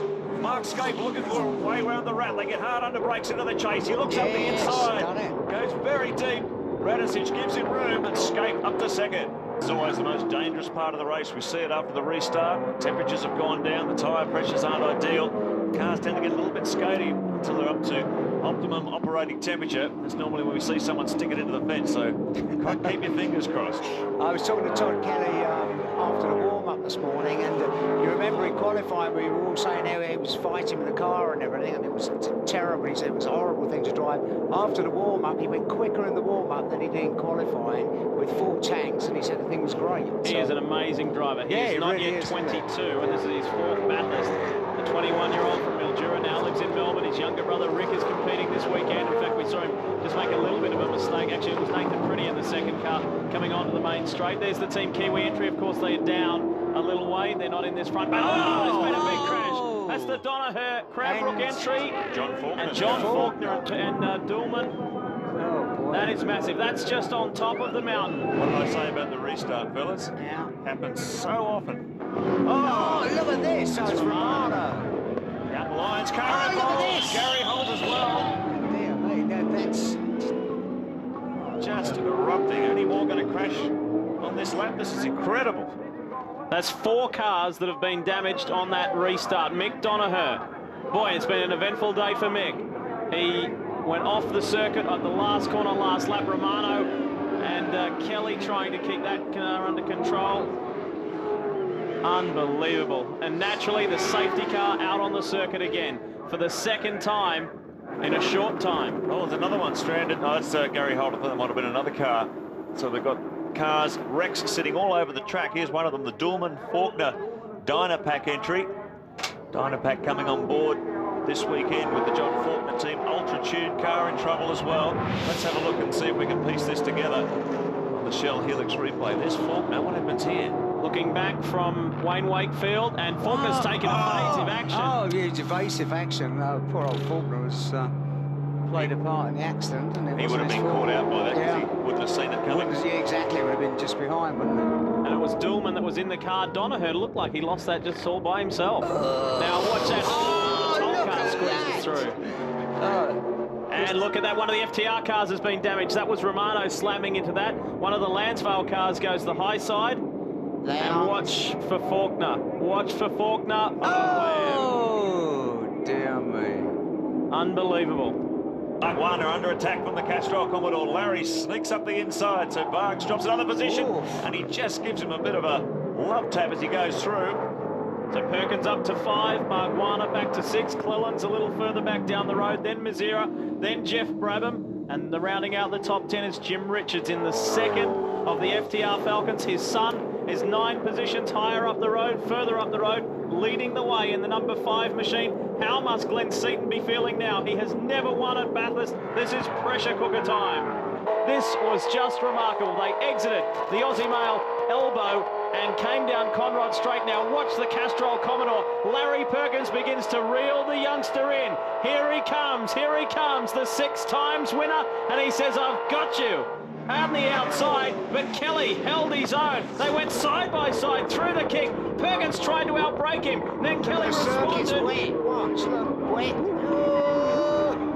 Off went Richards, off went Kelly. Kelly spun, trying to get back onto the circuit. Perkins took the lead, and then all hell broke loose. Watch in the background as the Cat Ford goes off, and then the number 2 HRT Commodore of Jason Bright. They were scattering like flies. There was another one still to come, and that was the Toll IPEC Ford. Unbelievable. We believe the report was there was a patch of hail only in around the chase. And here it is, Larry Perkins. The amount of speed the veteran was showing. Now, apparently, Larry had a bit of a crash coming into the pit lane entry, and look at the damage on the front of the car. So hopefully they can get the guard away from the tyre and get him back into the race. Yes, guys, the front of the car is an absolute mess. Would you believe it? He inherited the lead, come into pit lane and had an accident. Now, the front of the car is quite dashed. Trying to push the guard off the front wheel. Now they'll go out. The crew reacted very well. Now, this is the time when things must go right for Larry Perkins if he's going to win this race. Well, Larry's dug deep. Let's have a look at the replay of what happened. Curb. Well, the road was slippery, and voila. Woof. We've got Greg Ritter in the commentary box. We'll be speaking with him momentarily. His teammate, Cameron McLean, is the new race leader. It's Holden. Sorry, Ford. Holden. Ford. A very strong run. Scaife has got to battle the Blue Oval boys at the moment. Through they come. Morris is the first car on road, but he's actually 10th in the race. The race leader is the second car you see on your screen. It's the number 18, Shell Helix Ford. The sole remaining Shell Helix Ford. Hard under brakes into Cougar corner. They swing onto pit straight. Morris still holds that position in front of the race leader. And I'm sure he'll be shown a black flag soon if the officials follow through. Scaife on the inside. Scaife gets a good run out of there and takes it back. And Jones is lining up as well and has a second thought. So Mark Scaife back up front. Cameron McLean sticking to him like Bree, Mark, Bree. This is the critical phase that everyone talks about. Stephen Richards talks about it, and you can see him just emerging into the picture at the bottom of Mountain Straight. And the speed that car has shown throughout the day. Could Stephen Richards climb back into contention before this one's over? Yeah, Brad pulled back 2/10 of a second that lap. Yeah, he's found some more time here, but they seem to swap fastest lap. Scaife was about 4/10 quicker the previous lap. Jones has taken 3/10 off him there, so it's a real seesawing battle. But Scaife's just seems to have a little bit more up his sleeve. We still have 8 cars on the lead lap. Garth Tander has finally squeezed through on the super cheap Ford. Stephen Ellery and Jeff Brabham have done a wonderful job today. Likewise, Tander and Bargwanna, the defending champions. It's been a tough old day. Here's the replay coming down into the Auto by Tel Chase. Thank you very much. You won't believe what happened down here at the Aussie Mail pit. Tony Longhurst has marched down and come to spoke to Kim Jones and said, look, we'll back off if you back off, so we both don't have to come in to do a splash and go. Now, Kim's answer was, no way. Now, the reason why is because they believe they have 2 laps in reserve. Well, starting finish here. Could have been a setup too by Jeff Gregg just to suss out how much fuel the Aussie boys had left. So the gap between Scape and Jones, 3.4 seconds to 11.2. To Scape at 2.11.3 to Jones, so he's continuing to attack, but not able to close that gap. Just had a word to Jeff Gregg, who is pacing up and down at the moment here in the Holden Racing Team pit. He still says, Rusty, it's touch and go at the moment regarding Mark's fuel. They've told him to back it off a little bit in these closing laps, hoping that will make a difference. He believes it will be enough to get him to the line, but at the moment he said, we're in the hands of the electrician. Well, radio communication there, not long to go, push on. We're not quite sure who that was. We join Mark Scaife again. 3 laps to run here at the mountain. This is nail-biting stuff. Will he or will he not have enough fuel to get to the line? Brad Jones is in a similar situation. The incredibly fit, the incredibly determined Mark Scaife has not won Bathurst since 1992 and has never won it in a V8 supercar. Down the mountain. Circuit's been cruel to him on occasions. Remember 1998 when he and Craig Lowndes absolutely dominated the event, only to go out with a tyre failure late in the race. It's been very cruel to him on occasions. Maybe this is the day the sun will shine on Mark Scaife at Mount Panorama. That's Brad's wife, Mel, watching on, and very, very anxious times down there. It really is a team sport, motor racing. More so than any sport. It's just incredible the amount of involvement that goes into the preparation of these cars. They put the drivers in them, but the driver's only as good as his engineer and the mechanics who put the car together. The whole support structure behind a race team, everyone feels the pain and the pleasure depending on the race result. Bradley just pulled back on the first sector of the course. Bradley just pulled back 0.3 of a second. There's That's a lot on the first sector. There's a lot to make up, though, isn't there? Yeah, I know, but I'm just wondering if Mark's backing it off anymore. 2 laps remaining. It's been fluctuating over the last few laps. I think Mark's well in control of the situation. In front. 2:11.0 and Brad's done a 2:10.8, so Scaife's still matching Brad's times. 0.2 of a second faster that time around, so he's not backing off at all. You can guarantee Brad will have his pedal to the metal. He's got nothing to lose here. Climb Mountain Straight for the second last time, I should say. The Aussie male Ford is not giving up. And can you believe it? The Blue Oval will be pipped at the mountain yet again. Amazing stuff, isn't it? It's almost becoming like a bogey track for Ford. Last time they won in 1998, but the last 3 years it's come down to a fight. You could call it Falcon Unbelievable, couldn't you? You had to get that in, didn't you, Ben? That's your favourite saying of the weekend, I know, I isn't can't help it. 160 of 161. We are winding down on what has been a vintage Bathurst, that's for sure. A crowd of in excess of 50,000 has witnessed this over the entire weekend. Just shy of 145,000 race fans have visited Mount Panorama. And this man, Mark Scaife, looks like walking out of the place on top, victorious, and almost we say, because it won't be, but there's only 2 rounds to go, wrapping up yet another Shell Series Championship. Well, you've got to hand it to him. He's the consummate professional. He's achieved a hell of a lot in his career. Australian Drivers' Champion, Australian Touring Car Champion, former Bathurst winner with Nissan. He really does attack it with professionalism. It's also great for Tony Longhurst, isn't it? Yes, very much so. Into the chase for the second last time. Mark Scaife will receive notification that he is about to begin the final lap of the V8 Supercar 1000. Look at the statistics for Tony Longhurst. The last time he won a Shell Championship Series round was Lakeside in 1992. Last lap, mate. Keep the concentration up. Watch that slow car. 1992, driving a BMW. So Tony Longhurst has been out of the winner's circle for a long, long time, and this is a Shell Championship Series round. They're on their way home. They are less than 6.2 kilometres from the checkered flag.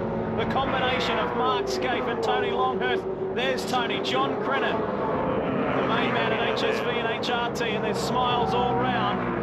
Wow, 13 years since Tony Longhurst has stood on the top step of the podium at Bathurst. He's come so close over the last 2 or 3 or 4 years. Some silly things like throttle cables, etc., have denied him when he's put in brilliant drives in the Castrol Ford. Now he's a part of the Holden Racing team, and he and his teammate Mark Scaife are half a lap from victory. Across the top for the final time, listen to the roar. Holden fans are up. Mark Scaife bringing it home for the Holden Racing team. It's been a dominant performance. They've set the pace throughout the day, been in contention when it counted, and now he's going to bring it home. Across Holden skyline for the final time. There was talk about not enough fuel to get home. Well, Bradley Jones is still there, but some 3 seconds behind. It is as good as over. Mark Scaife, and look at the car. There's not a nick, there's not a dent, there's not a scratch on it. We said that they were playing a conservative strategy earlier. They didn't challenge any passing manoeuvres. They let people get through. They didn't want to fight. They didn't want any conflict, and they played a smart race. What a sophisticated strategy. What great driving from Scaife and Longhurst. This is one that they will remember forever. Through the chase for the final time. Mark Scaife under brakes. The sniff of the champagne is right there. Through past one of the Lansville cars. They know that they have got it. And Mark Scaife says, we have done it. We have done it. He comes across the line. He's never won a fucking supercar. He has now. Scaife and Longhurst doing it Bathurst. Thanks, boys. That was just unbelievably good. Give him a Holden-sized welcome. The winners, Mark Scaife and Tony Longhurst. Thank you, Mark. Everyone, I'd like to thank you. 145,000 people have seen the race. Congratulations to Mark and Tony. Great race. Here you go, Tony. Congratulations, Bob. Well done, buddy. Tony, what a magnificent moment. 1988, you were standing up here last time. It's been a long time, but what a fantastic drive. Yeah, what a fantastic team. And Mark Scaife's an incredible driver, incredible team that made me feel so welcome all week, and certainly to get the best out of you. Magnificent moment for Holden. Let's get Mark Scaife in. Scaife.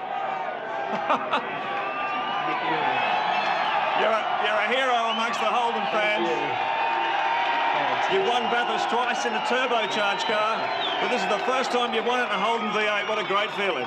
Just unbelievable, Mark. I mean, the car today was just faultless. The guys did a great job. Tony did not make a mistake all day, and it was a bloody tough race. And congratulations to Brad and to Murph and the other guys, because that's the way that races should be run, hard and fast like that all day. Fantastic. Cheer the champions, Mark Scaife and Tony Longhurst. Let's check how they start on the Shell Helix scoreboard. Greg Murphy, brilliant pole position time there. The first man this year to convert a provisional pole into a top 10 shootout pole. Mark Scaife alongside of him got pipped at the end by just 1/10 of a second. Marcus Ambrose, the top placed Ford driver with Todd Kelly alongside. Larry Perkins and Craig Lowndes start out of 5 and 6. Glenn Seaton and Jason Bright complete the top 8. We're doing it Kiwi style from the front row. Mark Scaife and Greg Murphy. It was pretty much an even start. They're jostling for positions further back. Now this is anxious times as they pile into turn 1. Wait for this. Into the boost S's. Greg Murphy leads the way. Listen to the roar of the crowd. Bright's trying to fight his way through. There's contact there with Glenn Seaton. Nothing too major though, and one of the Shell cars cuts the corner. Go to our cherry picker high above turns 2, 3 and 4. They're out on the back straight the first time, and Greg Murphy has really got the hammer down on the Kmart Commodore. You can see the spots of rain on the camera lens. This could be treacherous if this continues to come down. 265 kilometres an hour, flat out in 6th gear. Hard on the brakes for Holden Hairpin. Larry Perkins makes an inside move up into the Holden Hairpin. Lowndes has been turned around, and it was Seaton involved in that. The two Shell cars collide. Wow. Oh, dear me. I don't know what happened there. It just looks like there was either a brake failure or a brain failure or something. It's very, very quick into that, Neil, wasn't it? Well, I'd certainly love to see more of that. One of the Kmart cars involved, that's Todd Kelly. Here's the Shell Helix replay. Take a look. Well, we're seeing... No, he was got pushed. a punt up the back. He was pushed by the look of it. I think it was Bright. Brighty, was it? And that's turned him around, and then Seaton was an innocent victim. Now, the question is, was Jason also pushed? This is on board with Lowndes. Turn 5, the hairpin. All of a sudden, that launches him into Kelly. And look at this chaos break out behind. There's Seaton. That's all the damage. Seaton got hit up the backside as well, trying to avoid that one. Bright's out on the grass. Let's have a look at it from another angle. I wonder if Jason got hit up the bump. That was a hard hit. And Ingle was caught up in it. Bernard is caught up in it. Ingle's got a bit of damage on the front of the Castrol Commodore too, and that'll be good sign for Mark Scaife. Scaife, watch him, the championship leader, and he's in with a chance of winning the championship here today. Mark Scaife comes in, boys. We've got the stopwatch rolling on this one for you. To give you an idea, from the moment you enter pit lane, hit the speed limiter, do the stop and exit, it's normally around about 50 seconds in total. 40 seconds just to trundle down the lane and 10 seconds for the stop, about 13 for the Holden racing team just to change those tyres. Scaife will be hoping for some clear track here. Let's ride with Mark Scaife as he re-enters. Watch for Greg Murphy. He's come out ahead of Greg Murphy. Yeah. Murphy is coming across the start-finish line right now, so Scaife will have some clear road. And now Ambrose gets out in front as well. So if Murphy gets in front of these guys, they're going to go a lap down, but keep in mind Murphy has yet to make his compulsory stop, so it'll only be a temporary situation. Murphy's just done a 57.1, so he's really pushing hard in the Kmart car. That's still half a second outside Glenn Seaton's existing lap record from 96 of a 57.3, and look at Greg Murphy really pushing the Kmart Commodore as hard as he can. A victory here would make it, well, 3 from 3 so far. He was quickest after qualifying, then he got pole, and a race win is exactly what he wants in the script for this weekend. The Boost Mobile on board. Sorry, Lee, the rain's not really affecting lap times dramatically at the moment. For example, the last time through for Mark Scaife, it was about a mid-58. And that's Murphy's car, and boy, was it on the rev limiter at the end of the main straight. Quite a long way. So getting good drive off turn 4 and good pace in a straight line, and so obviously to do that, he's still got grip on the road. Mark Scaife is in 3rd position. But it's effectively 2nd because they're still waiting for Wills to make that stop. He hasn't got enough time on these guys, nowhere near enough. 17 seconds up the road from Murphy. Well, we keep talking about it's looking good for the Cat Ford and Simon Wills if it pours heavily. What about the car in front of Mark Scaife, the green machine, the Europe car Commodore of Thomas Mazira? He hasn't pitted yet either. So he is in exactly the same position as Simon Wills. Well, this is going to be a brilliant move by Les Laidlaw, the Caterpillar Ford team manager, if he holds him out there long enough for this rain to become an issue. And look at how greasy the track's getting. Oh, what's that? Oh, we've got a car in major trouble going down the back straight. Oh, it's Bright. What does that look like? An engine? That looks like a major mechanical failure there. Looks like oil smoke coming out of the back of that car. Look at the stream was going slow as well. of smoke he's laid down the back there. Up into the Holden hairpin. Here's the replay. What can we make of this? Marcus Ambrose going through on the inside of Russell Ingall, and Brian tries to squeeze through as well. That's really bad for Russell Ingall. Yeah, it is. And perfect for Mark Scaife. Remember, those two are actually competing for minor positions in the championship at the moment. Oh, look at the rain now. Well, that smoke must have been from that front. Hang on, what's happening here with He can't get around. He can't get around. Yeah. That smoke must have been coming from a front right tyre rubbing against the guard. It's going to get fun and games now. Look at the circuit now. Oh, yeah, it's wet now. It's definitely wet. Now it is time for wet. So the worst thing for Simon Wills there was exactly that. The whole gamble, they're only maybe a minute or 2 out of sync in for wets. I wonder Mark Scaife. Anthony Tratter's gone off too, guys, not far from where Mark Larkham is and where Paul Morris spun off. Now, I've spoken to a couple of the teams. The concern is there is something down on the track. Red flag. Red flag's out. It's the end of it. Red flag. The race has been stopped. The race has been stopped. Now, keep in mind, the red flag is shown. The race result is declared from the lap previous to when the red flag was shown. Same circumstances apply in race 2 as in race 1. Compulsory pit stop for tyres, race between laps 2 and 26. This is how they'll line up, of course, the finishing positions from race 1. Murphy, Ambrose, Scaife, Brad Jones starting from 4th. I don't think so. I think Brad's going to be a little further back than that. Ingle, Longhurst, Tander and Kelly. Some real stunning drives. Garth Tander was one of them. And it should be a thrilling run off the line in race 2. Lowndes is coming from 24th. His old teammate Greg Murphy from pole. And look at the Kmart Commodore. Streak from the line. Murphy gets the best run into the turn 1 sweeper. Ambrose holds 2nd. Scaife 3rd. Richards was there. There's jostling going on at the back. Very important to stay out of trouble early. We saw that Holden hairpin melee in race 1. It's tight through the Boost Mobile S's, and now they get to stretch their legs up the back straight. nightmare at the back of the pack when you just get through turns 2, 3, 4 there. They were almost stopped. Some of them were locking up. John Faulkner had a bit of a moment going through turn 1, but just as it was with race 1, Murphy bolting and really getting on with it on cold tyres. Oh, look at this. Look at that. That was a good move. He's got good drive out of that corner. They're almost side by side. Scaife has to back off a fraction as Ambrose got good track position on the inside. The reason Mark's trying to do that is if he can pull it off by getting round the outside of him, he then has track position for turn 6, but it's a very risky move unless the other guy gives you some degree of cooperation. That's unlikely at the moment. Watch your throttle. The speed that he wanted wasn't there. So now he's coming in to go into his second set. And you can see there's your race leader. He's got him. And Ambrose has as well. And Ambrose, yeah. Scaife back to full speed. I don't think Marcus has got yes, oh, yes, he has, just. So Scaife drops back to third, and he's on cold tyres. Ambrose is on hot ones. So, interesting strategy by the Holden Racing team. Not to pit when the race leader came in, but they've pretty much ended up with the same result. Top 3 in the race and top 3 from yesterday's race 1.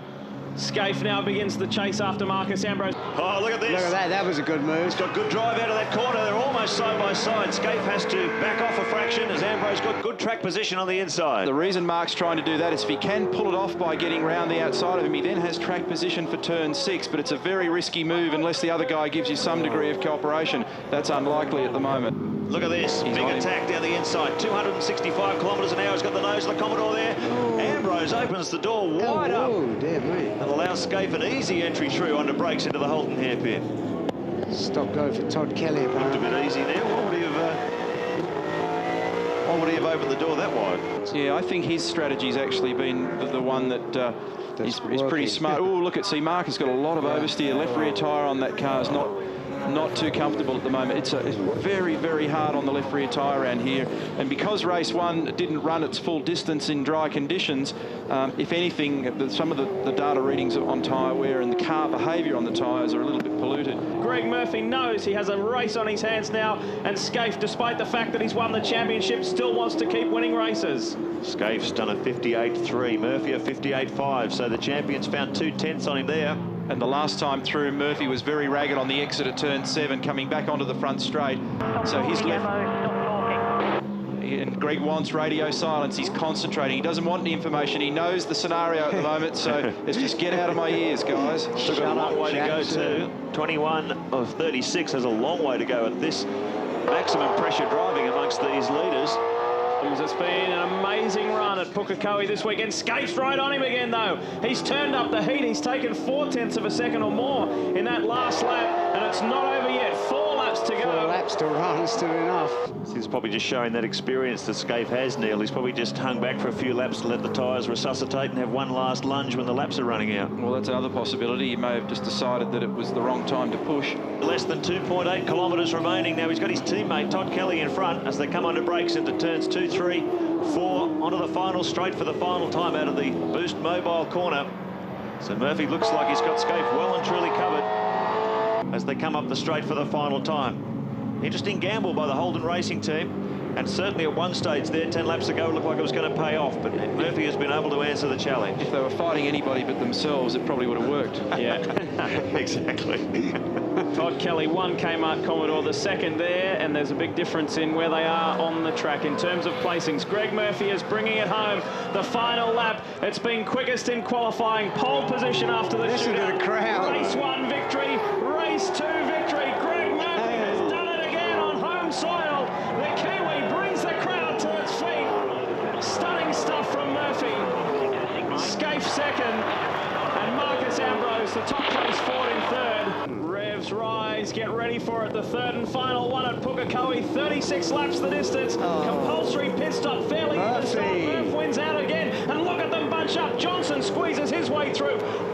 Bogging it down was Ambrose. Now he's fighting for survival. Bright rounds him up, and the 2 shell cars are there. Contact between Ambrose and Johnson. Yeah, Ambrose got ambushed by the Shell team. They really got off the line quicker. He is having trouble starting that Pertec 40, admits that, and that makes him vulnerable in that run into the first turn. Could be interesting to see Ambrose on the brakes now. Let's have a look, see if he gets him settled down. First run down the back straight, flat out in 6th gear, 270 kilometres an hour as they plunge down into Holden hairpin. Hard on the brakes, back through the gears. See a defensive line there for Paul Radisich, making sure Marcus Ambrose doesn't even have a sniffle on the inside. Ambrose, though, gets a better run out of it. Out of the hairpin. They're going to go side by side, and Ambrose sweeps across, taking advantage of this. They reckon the safety car is going to be out, and the sharp crews are the ones who bring him in now. Oh, look at Scaife, got all the brakes locked up coming into pit lane, almost hit the back of Murphy's car. And you can actually make a little gain there. This is a dangerous game from those that have stayed out, because if they do now pull a safety car, they're going to be penalised. There's a big queue of cars, though, following Murphy, and you can just see in the background there, look at how many pits are going to open up in a second. Mark was pretty shrewd there. He made valuable ground where you can do it where the radar doesn't see you. Got right up behind Murphy's car. Just down here in pit lane, 7.5 seconds gone for Murphy now. Full tyre change going on, little with the front right, 7 seconds. And Murphy's leaving pit lane. See how he goes against Scaife. Well, he's coming up on Mark Scaife's pit position. This could be good for Scaife. He may be able to get out in front. No, he won't. No. The Jackson. Oh, it's going to be close. So Murphy will come out ahead of Mark Scaife. Look at this. Look at this. Side by side. Oh. It's a 40-kilometre drag. And Murphy wins that one. Oh, the crowd have gone berserk. Concentrate and look after the tyres. You've got the best set, so just keep doing a good job. Winding down, there's 2 laps to run at Pukekohe before Greg Murphy takes a clean sweep, his first clean sweep of a Shell Series round, and he will repeat 1996 at Pukekohe, where he won absolutely everything. What a stunning weekend. He comes out of the Holden hairpin for the final time, and he has dominated the entire weekend, qualifying the top 10 shootout, race 1, race 2, and now race 3. Listen to the crowd. Greg Murphy has dominated. He owns Pukekohe, not only in 96, but 2001. Well done, Greg Murphy. He's given the Kiwi crowd exactly what they I know what it was. Yeah, I know exactly what he was going to say. They wanted to get right in front of Scaife, so he got more championship points. Exactly that. Because they want a 1-2 for the team at Sandown, and that was a tactical move if you've ever seen one. On the Shell Helix, starting grid tells the story. Mark Scaife and Greg Murphy, Todd Kelly, 3 TWR Commodores in the top 3 spots. Oh boy, they're looking pretty dominant toward the end of the year. Marcus Ambrose, the best of the forwards. He's got a crook neck, though. Struggling with the sore neck there. Jason Bright and Russell Ingall. Paul Radisich. Get ready. We begin the final round of 2001. The V8 Ultimate at Sandown. Scaife and Kelly side by side. Murphy gets away. Kelly's coming through from position 3. Greg Murphy gets the best of the jump, though.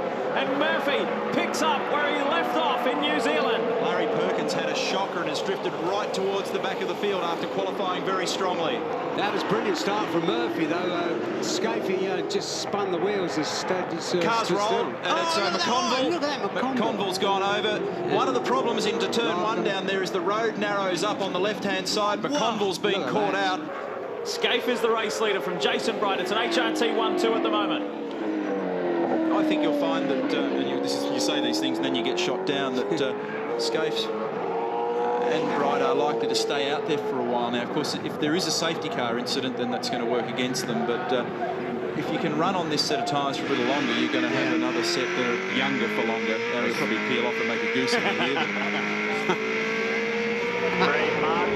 Just had a word to team boss Jeff Grech. They're crunching the numbers down here at the moment just to back up what Neil was saying. Because they're concentrating on second in the championship for Jason, they may bring him in very shortly. The original plan for Mark was to leave him out as long as possible. I reckon that Jason might be suffering from a little bit of understeer with that car, and he's now deciding to curb hop to try and just assist the car to get... Oh, look at the understeer. He's gone!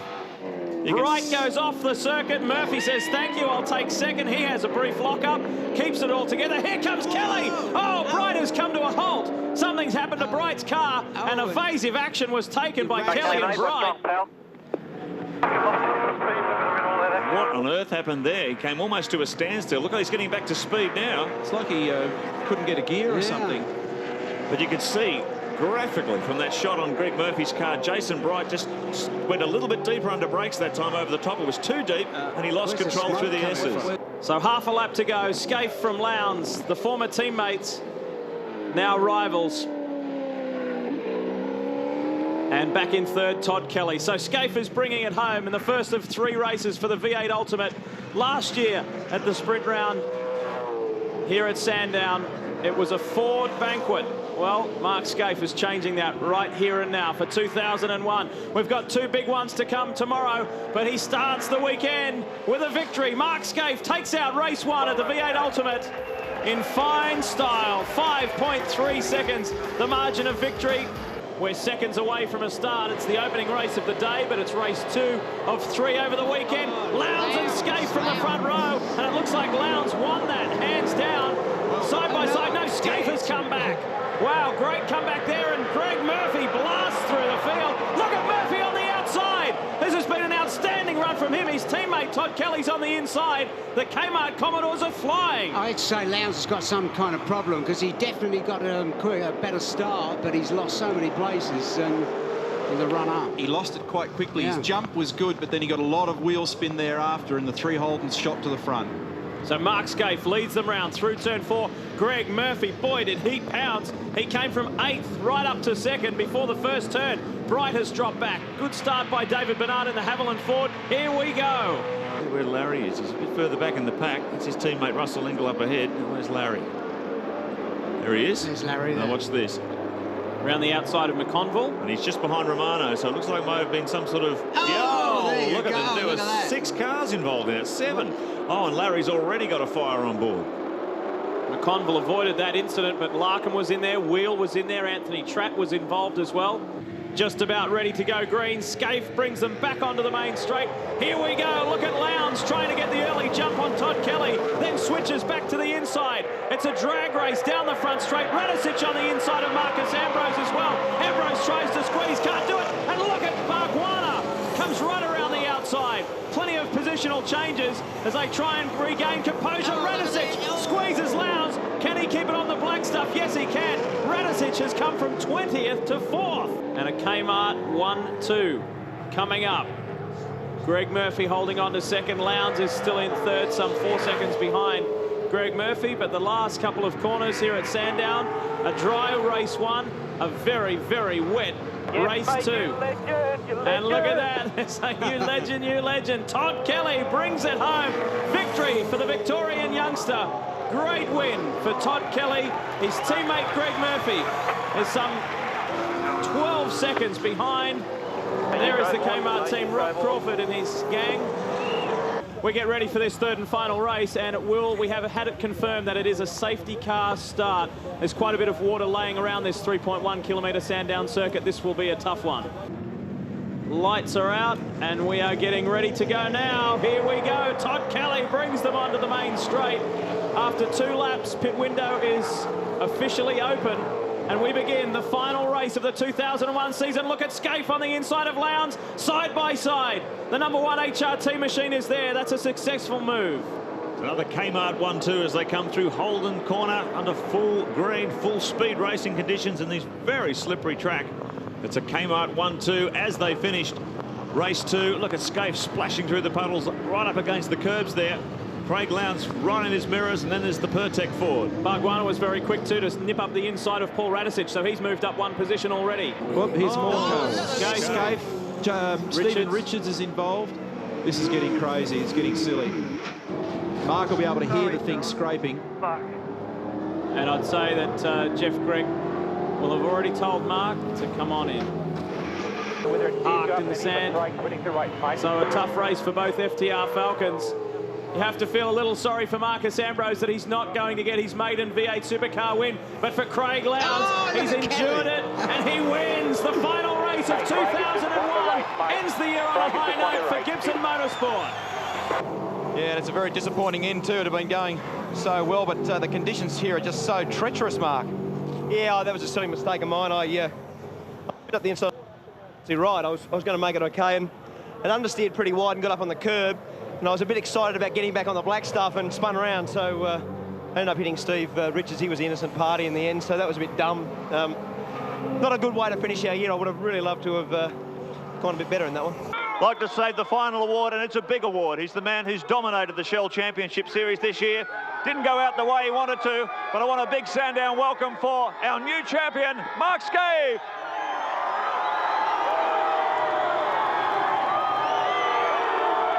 Mark Scaife has done a wonderful job. Russell Ingall really had to fight hard this weekend, but he did it. He hung on to that runners-up position, and Jason Bright finishing 3rd ahead of Greg Murphy. A tough one in the 3rd race for him.